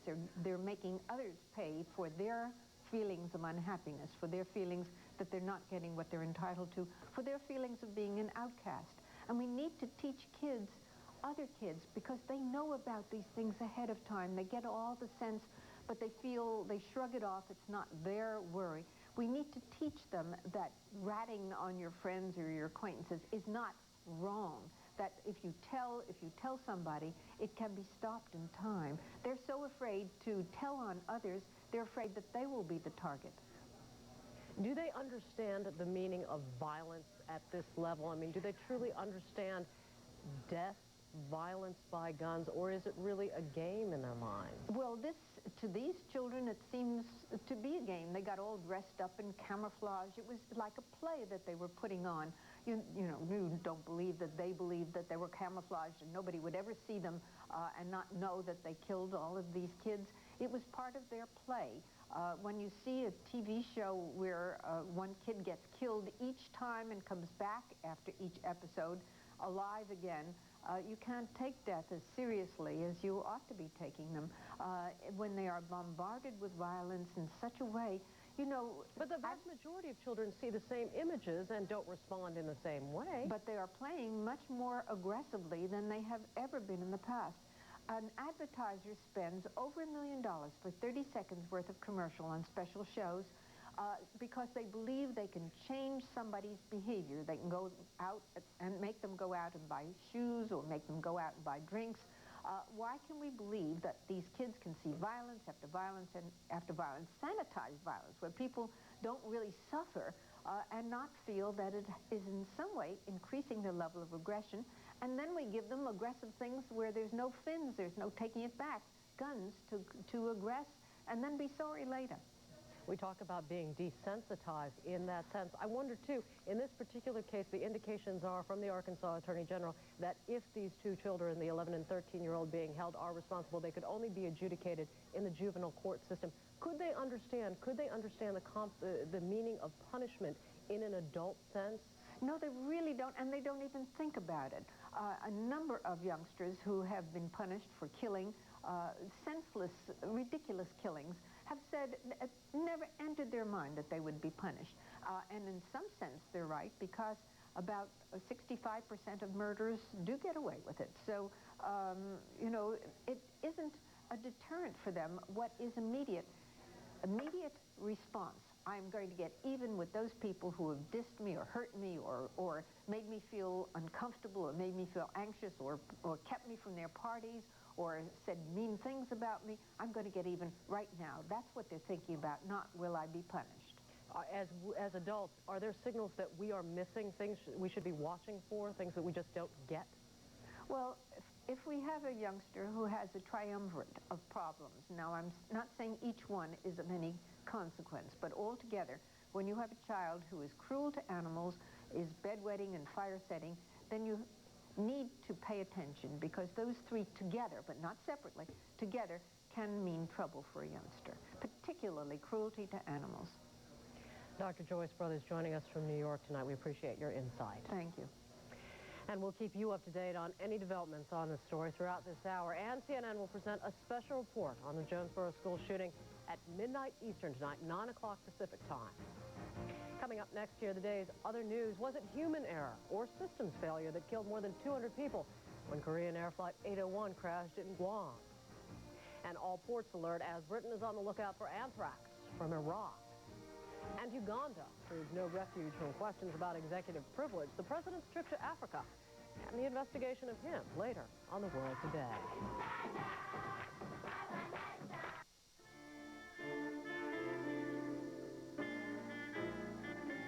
Life in America has come a long way since the 1930s. So you wonder why we have to live with financial laws made back then, especially when they make U.S. financial firms less competitive and cost consumers more.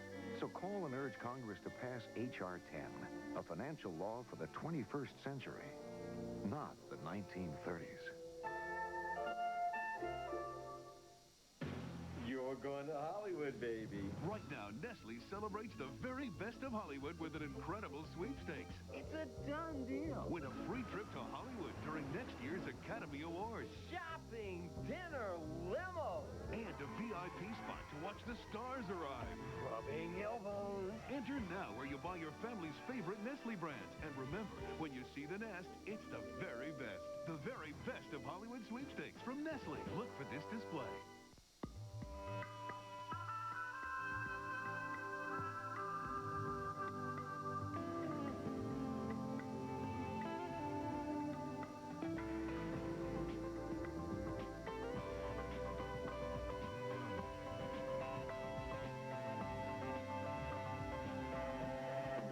Our past reflected in the brightest of today. At the Chrysler Corporation, it's how we build great cars and great trucks. Exposing secrets. We went to great lengths to conceal what we were doing. Revealing personalities. You're not looking at the old Jimmy Swagger. Investigating the cover-up. Here I find that everything that I've been doing was based upon suffering of people. Uncovering the truth. I was drugged and raped, and I knew so by how I felt. From CNN and Time Magazine, Impact, Sundays on CNN. Sponsored in part by AT&T. The final chilling moments of a doomed Korean airliner are resurrected. Flight 801 slammed into a mountainside in Guam last year. Today, the contents of that ill-fated jet's voice recorder are made public. Here's CNN's Christina Grani. Yes, an air traffic controller at Guam International Airport tells crash investigators he did not warn the pilots of Korean Air Flight 801 that visibility was bad on the approach to the runway. Did you advise the local controller at Agana Tower about the weather? No, sir, I did not. Is there any requirement for you done so? Yes, sir, there is. The safety board believes errors on the part of the controller played a role in the crash last August that killed 225 people, as did errors on the part of the cockpit crew. The pilots of the 747 were confused about whether a navigational system to help them land was working. They'd been told it was not, but their onboard equipment seemed to be picking up signals. The cockpit voice recorder reveals their uncertainty. Is the glide slope working, the flight engineer asks. Yes, it's working, the pilot answers. Check the glide slope. Why is it working? The crew members wonder. About 2 minutes later, the captain asks, isn't the glide slope working? One of the aspects that we're looking at is what we call spurious signals, or radio signals that may have influenced the navigation equipment on the airplane.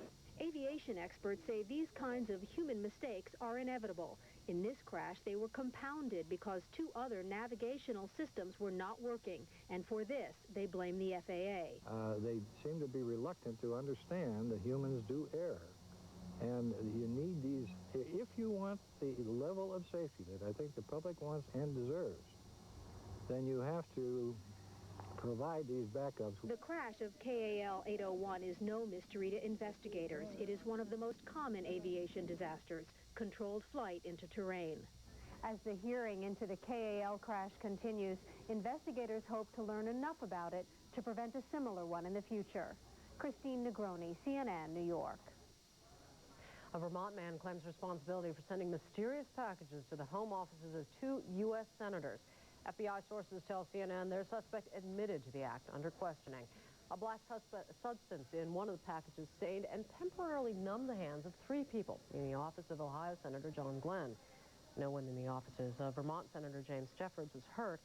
Law enforcement officials believe the mystery substance is gunpowder, and they say the packages contain threats against former President Ronald Reagan. The threat of germ warfare hits home for many in Britain after intelligence sources there uncover an alleged Iraqi plot in anthrax. British officials are working to reassure an anxious public that they're taking every precaution. CNN's Margaret Lowry from London. Security experts say British authorities have been aware of a possible danger for some time. These things don't happen overnight. Information comes in all the time from various sources, and what you have to do is to collate that information and then decide when the time is right to act upon it. The British government apparently decided the right time was last week. An all-ports bulletin was issued last Wednesday. It put every point of entry into Britain on heightened security. The bulletin warned Iraq might try to launch a chemical or biological attack, quote, using materials disguised as harmless fluids. Reports here say officials believe anthrax could be smuggled into the country disguised as duty-free goods, liquor, or perfume. But analysts say with Saddam Hussein finally cooperating with UN weapons inspectors, this appears an unlikely time to stage an attack. I think you have to characterize this very precisely. This is not a threat. We're not suddenly going to have anthrax in the water supply of London tomorrow. This is a risk. There is a risk that Saddam Hussein's agents may import, in the fullness of time, anthrax or some other substance, which they may then use. Analysts say all ports bulletins are issued from time to time about perceived or real dangers to Britain's security and well-being, and that this alert to customs officers should be viewed in that context. Margaret Lowry, CNN, London. Meantime, Iraq dismisses any notion of an anthrax plot, calling the British warning silly and baseless. Pentagon officials say the U.S. never faced any similar biological threat from Baghdad. Washington is troubled, however, by another development concerning Iraq's germ warfare program. More now from CNN's Jamie McIntyre at the Pentagon.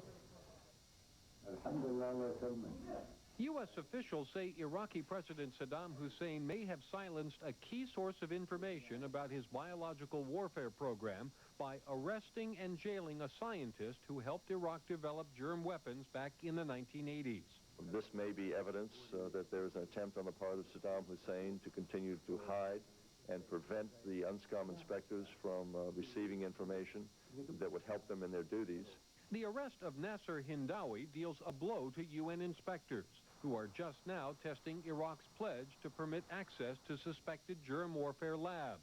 Those inspectors have uncovered nuclear weapons technology and destroyed chemical weapons, but have had limited success finding killer germs. Biology has always been very hard because Iraq began our relationship by actually denying that they had a biological program. So that set us back years. I'm hoping we can catch up on that shortly. Iraq's representative to the UN says the arrested scientist was attempting to leave Iraq illegally, and that the documents he was carrying were turned over to the UN. He was made available tens of times in the past for interviewing by the Special Commission teams, and he will always be available for them if they want to interview him. U.S. officials say Hindawi could provide a wealth of information if he could talk freely to UN inspectors. They've always talked to him in the presence of Iraqi security officials, which might have a chilling effect on his openness in conversations with UNSCOM inspectors. U.S. officials say some of the most significant information about Iraq's secrets has come from defectors, such as Saddam Hussein's son-in-laws who fled briefly to Jordan in 1995, only to be killed upon their return to Iraq. U.S. officials fear the same fate may await this scientist, who's been called by some the father of Iraq's germ weapons program. Jamie McIntyre, CNN, the Pentagon. Right now, we want to bring you back to this day's and this hour's top story in Jonesboro, Arkansas, where a shooting in a schoolyard today claimed the lives of 4 children. Many more are hurt. Right now, Brian Huddleston of CNN affiliate KAIT is at the schoolhouse. Community there in shock tonight. Brian, what's going on there tonight? You got it right there. This community is in shock. Jonesboro is a town the size of 50,000, and tonight the media has arrived. Just behind me is the school, Westside Middle School. They are currently counseling victims' families. The Arkansas State Police chaplain is talking to students and members of families, trying to explain what happened today. It is a somber day in Jonesboro, Arkansas. Tonight, one of the teachers has been released out of, well, she was in surgery and she is expected to survive. After the shooting today, 4 children were killed. They were 6th and 7th grade students at this school who left the school thinking that they were leaving for a fire drill, and then they were fired upon. At this point, we understand that there was an 11 and 13-year-old taken into police custody. Is there any word further from the police about these 2 young suspects?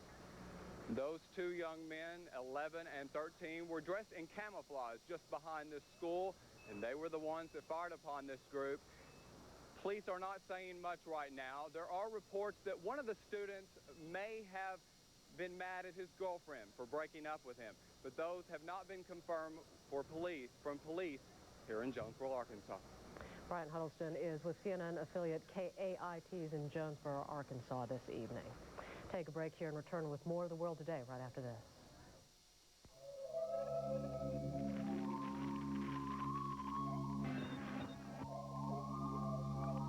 One company helps 80% of the Fortune 100 protect their computer networks. And you've never even heard of them. So, while you're watching me, who's watching your network?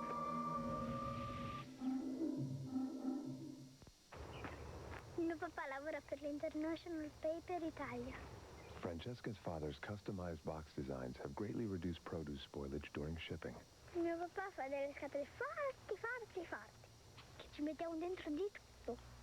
L'insalata, i pomodori. A me i pomodori non mi piacciono per niente. Per fortuna che ci sono le scatole di papà e le mando tutti via. International Paper, answering growers' needs and yours. Can't get enough classic movies. Switch from cable to the 175 channels DirecTV offers. Die-hard sports fan, switch from cable to DirecTV to get more games. Saw DirecTV at a family reunion, switch the next day. There are over 3 million others for whom all it took was just one look. So, what are you looking at?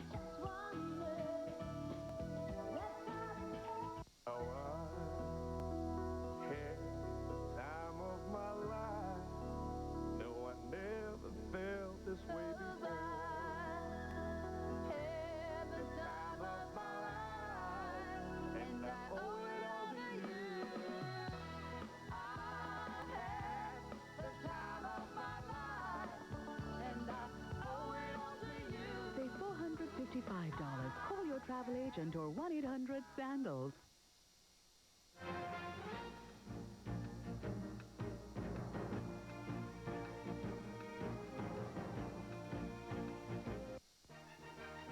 Tonight on Larry King Live, former White House spin doctors share their secrets. Tonight, 9 Eastern on CNN. It's 2 spectacular offers in one incredible sale. It's out of this world. It's no interest until the year 2000, or pay nothing for 1 full year. And it's only at Harry's Furniture. Choose all the living room, dining room, and bedroom furniture you want. Then take it home with 0% interest until the year 2000, or no payments for 1 full year. It's the offer of the century. No interest till 2000, or pay nothing for 1 full year. Only at Harry's Furniture. Light years ahead of the competition. Excuse me. Oh, yeah. It's about that time, isn't it? Happens every spring, and it's happening now. Got a car that leaves room for extras? We've got a van that leaves room for extras and makes room for families. The all-new 5-door V6 Sienna. Just what we need. At a price you need, too. The new Sienna is priced thousands less than Previa. Now's the time. But you've got to hurry. Toyota's spring event ends March 31st. See your Toyota dealer, who's out to give you more car for less every day. This is CNN. It's Tuesday. It must be Uganda. That's where President Bill Clinton is right now, the second stop of his 6-nation journey through Africa. The president comes with promises of financial help and a nod to the past. CNN's Eileen O'Connor is traveling with the president. U.S. President Bill Clinton used a speech to school children in Uganda to acknowledge the sins of the slave trade, but he stopped short of an apology. Going back to the time before we were even a nation, European Americans received the fruits of the slave trade, and we were wrong in that as well.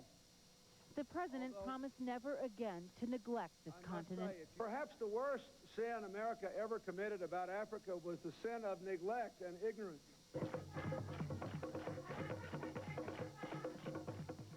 And amidst the color and warmth of his greetings, there is a crucial element of fact-finding. Who can come and raise the word boy?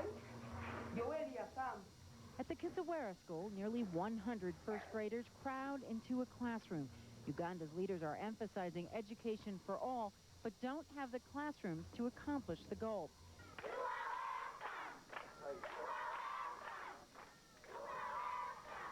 Enter the U.S. president with $120 million pledged over 2 years to help children throughout Africa. For teachers like Christopher Gududu and his students, education is the basis for Uganda's developing democracy and economy. If more classes can be constructed and more teachers too, because you find one teacher with children over 100.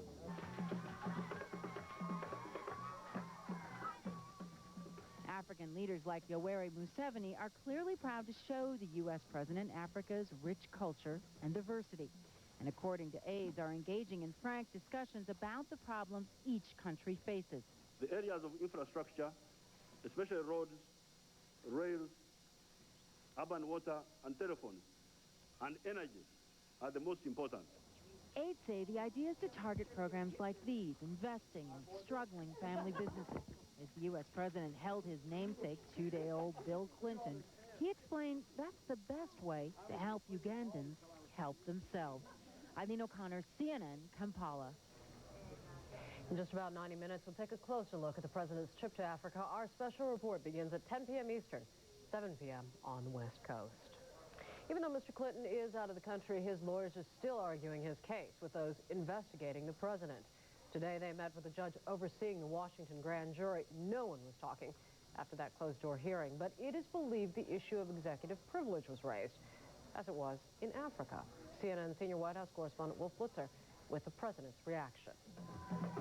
It's taken 2 days in Africa, but independent counsel Ken Starr's investigation has caught up with President Clinton. At a photo opportunity with Uganda's President Yoweri Museveni, Mr. Clinton brushed off questions about his request to cite executive privilege to prevent his aides from answering some of Starr's questions. Look, that's a question that's being asked and answered back home by the people who are responsible to do that. I don't believe I should be discussing that here. And he was asked about the White House request to include First Lady Hillary Rodham Clinton's conversations with aides under executive privilege protection as well. All I know is I saw an article about it in the paper today. I haven't discussed it with the lawyers. I don't know. You should ask someone who doesn't. Another reporter asked Mr. Clinton whether he was glad to be out of Washington at this time. Well, I'm glad to be doing the business of the United States and the people. I've looked forward to this for years. And I think most Americans want me to do the job I was elected to do. And so I'm going to try to do what most people want me to do. While touring a Ugandan village, Mrs. Clinton ignored a question on the subject. Mrs. Clinton, have your lawyers invoked privilege, and is that necessary, or why is that necessary? The president has brought a huge delegation with him, including several members of the Congressional Black Caucus, as well as several of his own staffers. One is Betty Curry, his private secretary, who's emerged as a key witness in the independent counsel's investigation. He's also brought Cheryl Mills, who works in the counsel's office and has handled much of the investigation. Mr. Clinton returns to Washington April 2nd. He has several other trips abroad coming up through early summer. And while they've been planned for some time, his aides concede it's a pretty good way to show the American people the president as world leader during this rough period back home. Wolf Blitzer, CNN, Kampala, Uganda. And back home, could the Whitewater investigation finally be at an end after almost 4 years? Independent counsel Ken Starr hints that he may be finished by early May. That is when the term of the grand jury seated now in Little Rock, Arkansas expires. Today, Starr said it's in the national interest to conclude the investigation and refused to commit to seating a new grand jury. But the separate panel in Washington could keep working for another 18 months. And there may be yet another independent counsel investigation of the Clinton administration. CNN's Pierre Thomas reports the Justice Department will review allegations that seats on overseas trade missions were sold to campaign donors. The price tag, $50,000. As we told you last night, the allegations came from Nalanda Hill, former business partner and friend of the late Commerce Secretary Ron Brown. The review is the first step to determine if an independent counsel should be appointed. Our money report now. After yesterday's big drop, Wall Street came roaring back. New York Stock Exchange gained back almost all of Monday's 90-point loss, ending the day just short of a record. The NASDAQ also took a big leap forward and ended the day in record territory. Money Report is brought to you by Fidelity Investments, where 12 million investors put their trust. Greetings. I'm speaking to you from 30 years in the future. No, really, look. I just thought you'd like to know how a few things have worked out. You see, dog. Specifically, the Fidelity Roth IRA. Now, somebody back then was really thinking. Tax-free earnings and distributions. Heck, I make withdrawals every month, and I'm not paying a dime in federal taxes. Dog. Time to feed dog. So open a Fidelity Roth IRA today. Here at hole 7 of the Cooper Tire Invitational, a long par 9,000 from Chicago. The green surrounded by water. We talked to our leader about this crucial hole. Tough hole. I rely a lot on my Cooper tires and my low iron. Here's some replays of you through the Midwest. Had a few nice shots here in Missouri. And then that impressive run down the Gulf Coast. We're live in the Everglades. Arnie lying 8,003. The world is your course. Drive on. So, Al, when are we going to see your new line of clubs? Tomorrow. Yeah. My guy's on his way right now.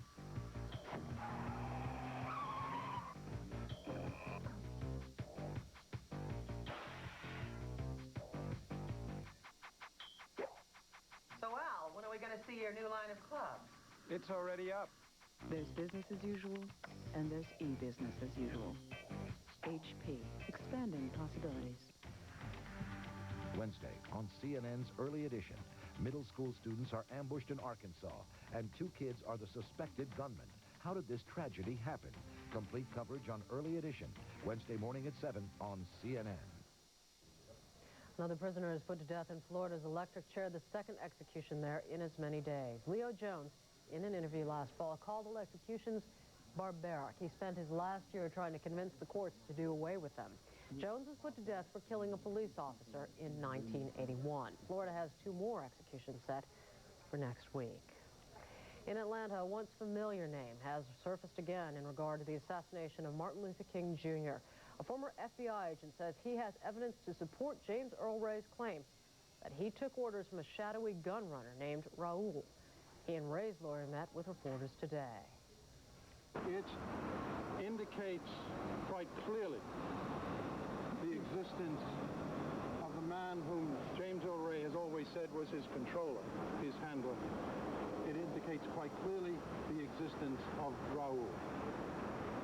This is the first time, ladies and gentlemen, that there has been a verification of the existence of a man whom James said set him up all of these years. The reported evidence is a list of names, including Raoul's, on 2 sheets of paper. As we speak here today, it's my intention and my hope to have an audience with Attorney General Janet Reno and deliver to her the original documents and evidence that I have in my possession and discuss and cooperate with her fully respecting this matter.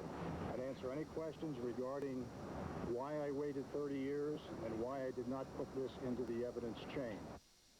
Wilson was one of 2 agents who impounded Ray's car from an Atlanta housing project 6 days after Dr. King was killed in Memphis. Ahead here on The World Today, new research shows a direct link between the environment and at least one type of cancer. On this date in 1989, the Exxon Valdez ran aground in Prince William Sound off the coast of Alaska. How many gallons of oil were spilled? The answer when The World Today returns. Oh, while you're out, stop by the dry cleaners, pick up some videos and a pizza, and don't forget to take backpacks.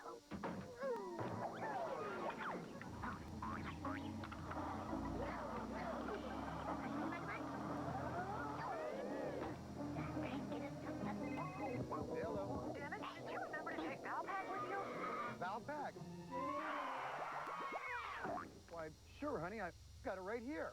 This is the hardest thing I've ever done. I mean, these people were like family to me. Remember I met Jeannie at the company picnic? It was the best thing that ever happened to you. Yeah, taking the new job was a tough decision. Deciding what to do with my 401k money was another. I didn't want to mess it up. I called Rowe Price. You know, you told me about the mutual fund. Yeah, well, they sent me a rollover kit, you know. Took me through it step by step. Well, made it easy for you. Yeah, piece of cake. Rowe Price, helping people invest with confidence for over 50 years. It's going to be a good job. Yeah. You're going to Hollywood, baby. Right now, Nestle celebrates the very best of Hollywood with an incredible sweepstakes. It's a done deal. Win a free trip to Hollywood during next year's Academy Awards. Shopping, dinner, limo. And a VIP spot to watch the stars arrive. Rubbing elbows. Enter now where you buy your family's favorite Nestle brands. And remember, when you see the nest, it's the very best. The very best of Hollywood sweepstakes from Nestle. Look for this display. This Sunday on CNN Perspectives, women who redefined the roles of working mothers and discovered a balance between family and the pursuit of professional goals. Love, honor, and money. CNN Perspectives. Sunday on CNN. Tonight on Larry King Live from Watergate to Whitewater, presidents look to press secretaries to get them out of a jam. Former White House spin doctors share their secrets tonight, 9 Eastern on CNN. I'm watching CNN. Our Today in History quiz. On this date in 1989, the Exxon Valdez ran aground in Prince William Sound off the coast of Alaska. How many gallons of oil were spilled? The answer, 11.3 million gallons. It's not just environmental disasters that are linked to health problems. More than half of all cancers may have environmental causes. CNN medical correspondent Al Hinman is at a meeting of the American Cancer Society. He reports on a possible risk factor for breast cancer. It's time for the average person to go to sleep. But is there something lurking in this typical bedroom that could increase a woman's risk of breast cancer? Researchers at the Fred Hutchinson Cancer Research Center in Seattle, Washington, have new evidence that routine electromagnetic fields produced by household appliances and other things found in every home can affect the levels of a hormone that controls, among other things, sleep. Exposure to relatively low magnetic field levels decreased the production of melatonin in women that night of exposure. Researchers suspect that reduced melatonin levels in women may trigger other hormonal changes, including a reduction in the levels of estrogen. Reduced estrogen levels could be associated with increased risk of breast cancer. Melatonin reduction in animals is associated with the development of mammary carcinoma in rats, for example. The latest research confirming the connection between ordinary household electrical fields and a drop in melatonin levels was presented at an American Cancer Society meeting in Newport Beach, California.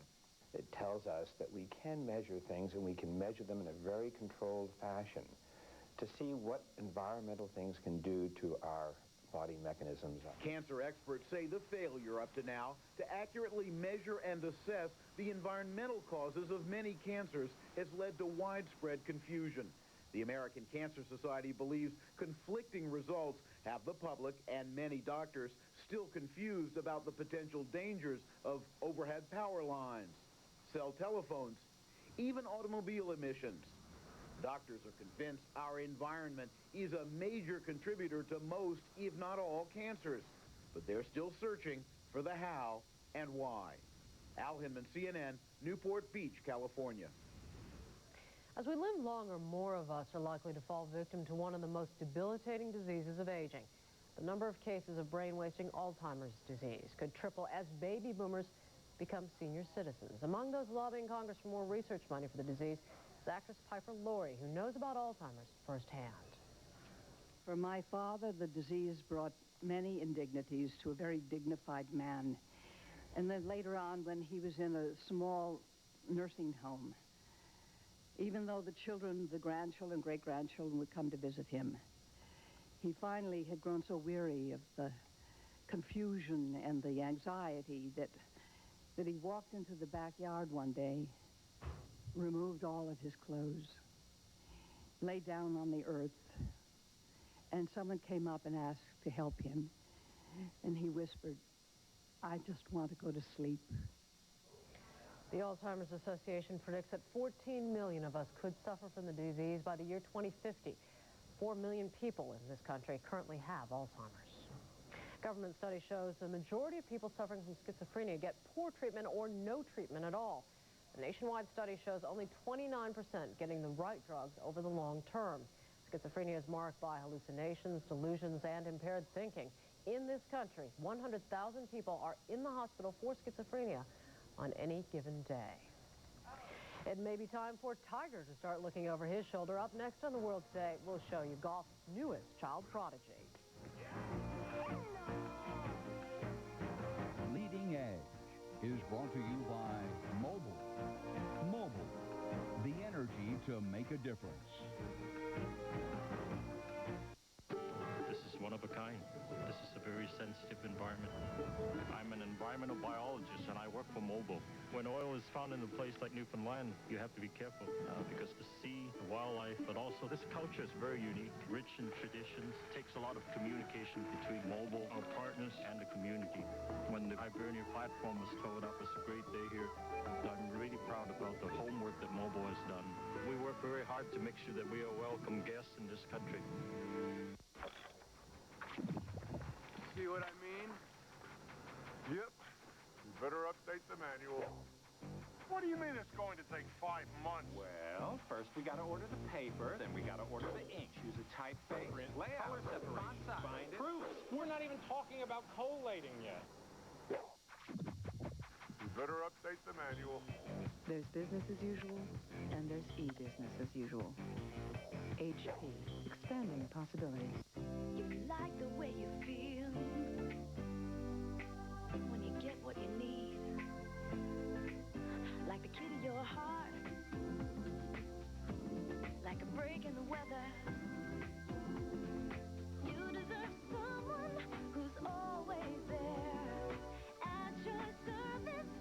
Quality care. Quality Care Service from Ford and Lincoln Mercury dealers. Can insurance set you free? At the Hartford, we believe insurance should be liberating. So our auto and homeowners insurance leave you with only one thing to worry about: getting the most out of life.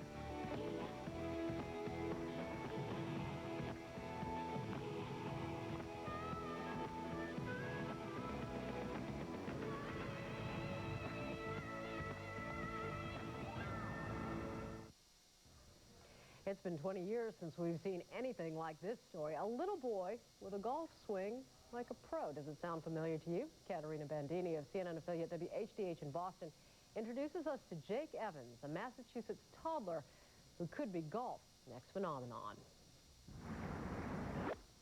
By now, we all know this golfing sensation. Tiger Woods took to the greens when he was just a tyke. Whip it into the net. And now this little guy from Marlboro could be the next legend of the game. Jake Evans will be 2 this Thursday. He's got a mean swing. Whoa! I've been taking lessons for a year, and I can't do that. And he can sink the ball in the hole. No! And yes, Jake Evans is a big fan. Hey, who's Tiger Woods? You say Tiger? Tiger Woods. It was Tiger Woods. His parents say it all began when Grandma bought him plastic clubs. One day he just started swinging the clubs, and I was amazed at the way he was swinging. He was completely going around, and he was completely swinging. Then he started hitting balls, and I'm like, well, maybe I should take him down the range. I mean, he was only 13 months at the time. This definitely came from within Jake. This was not something that we pushed on him. And he just loves it. He loves it. This is what he wants to do. Jake's dad has built a small driving range in the family's basement.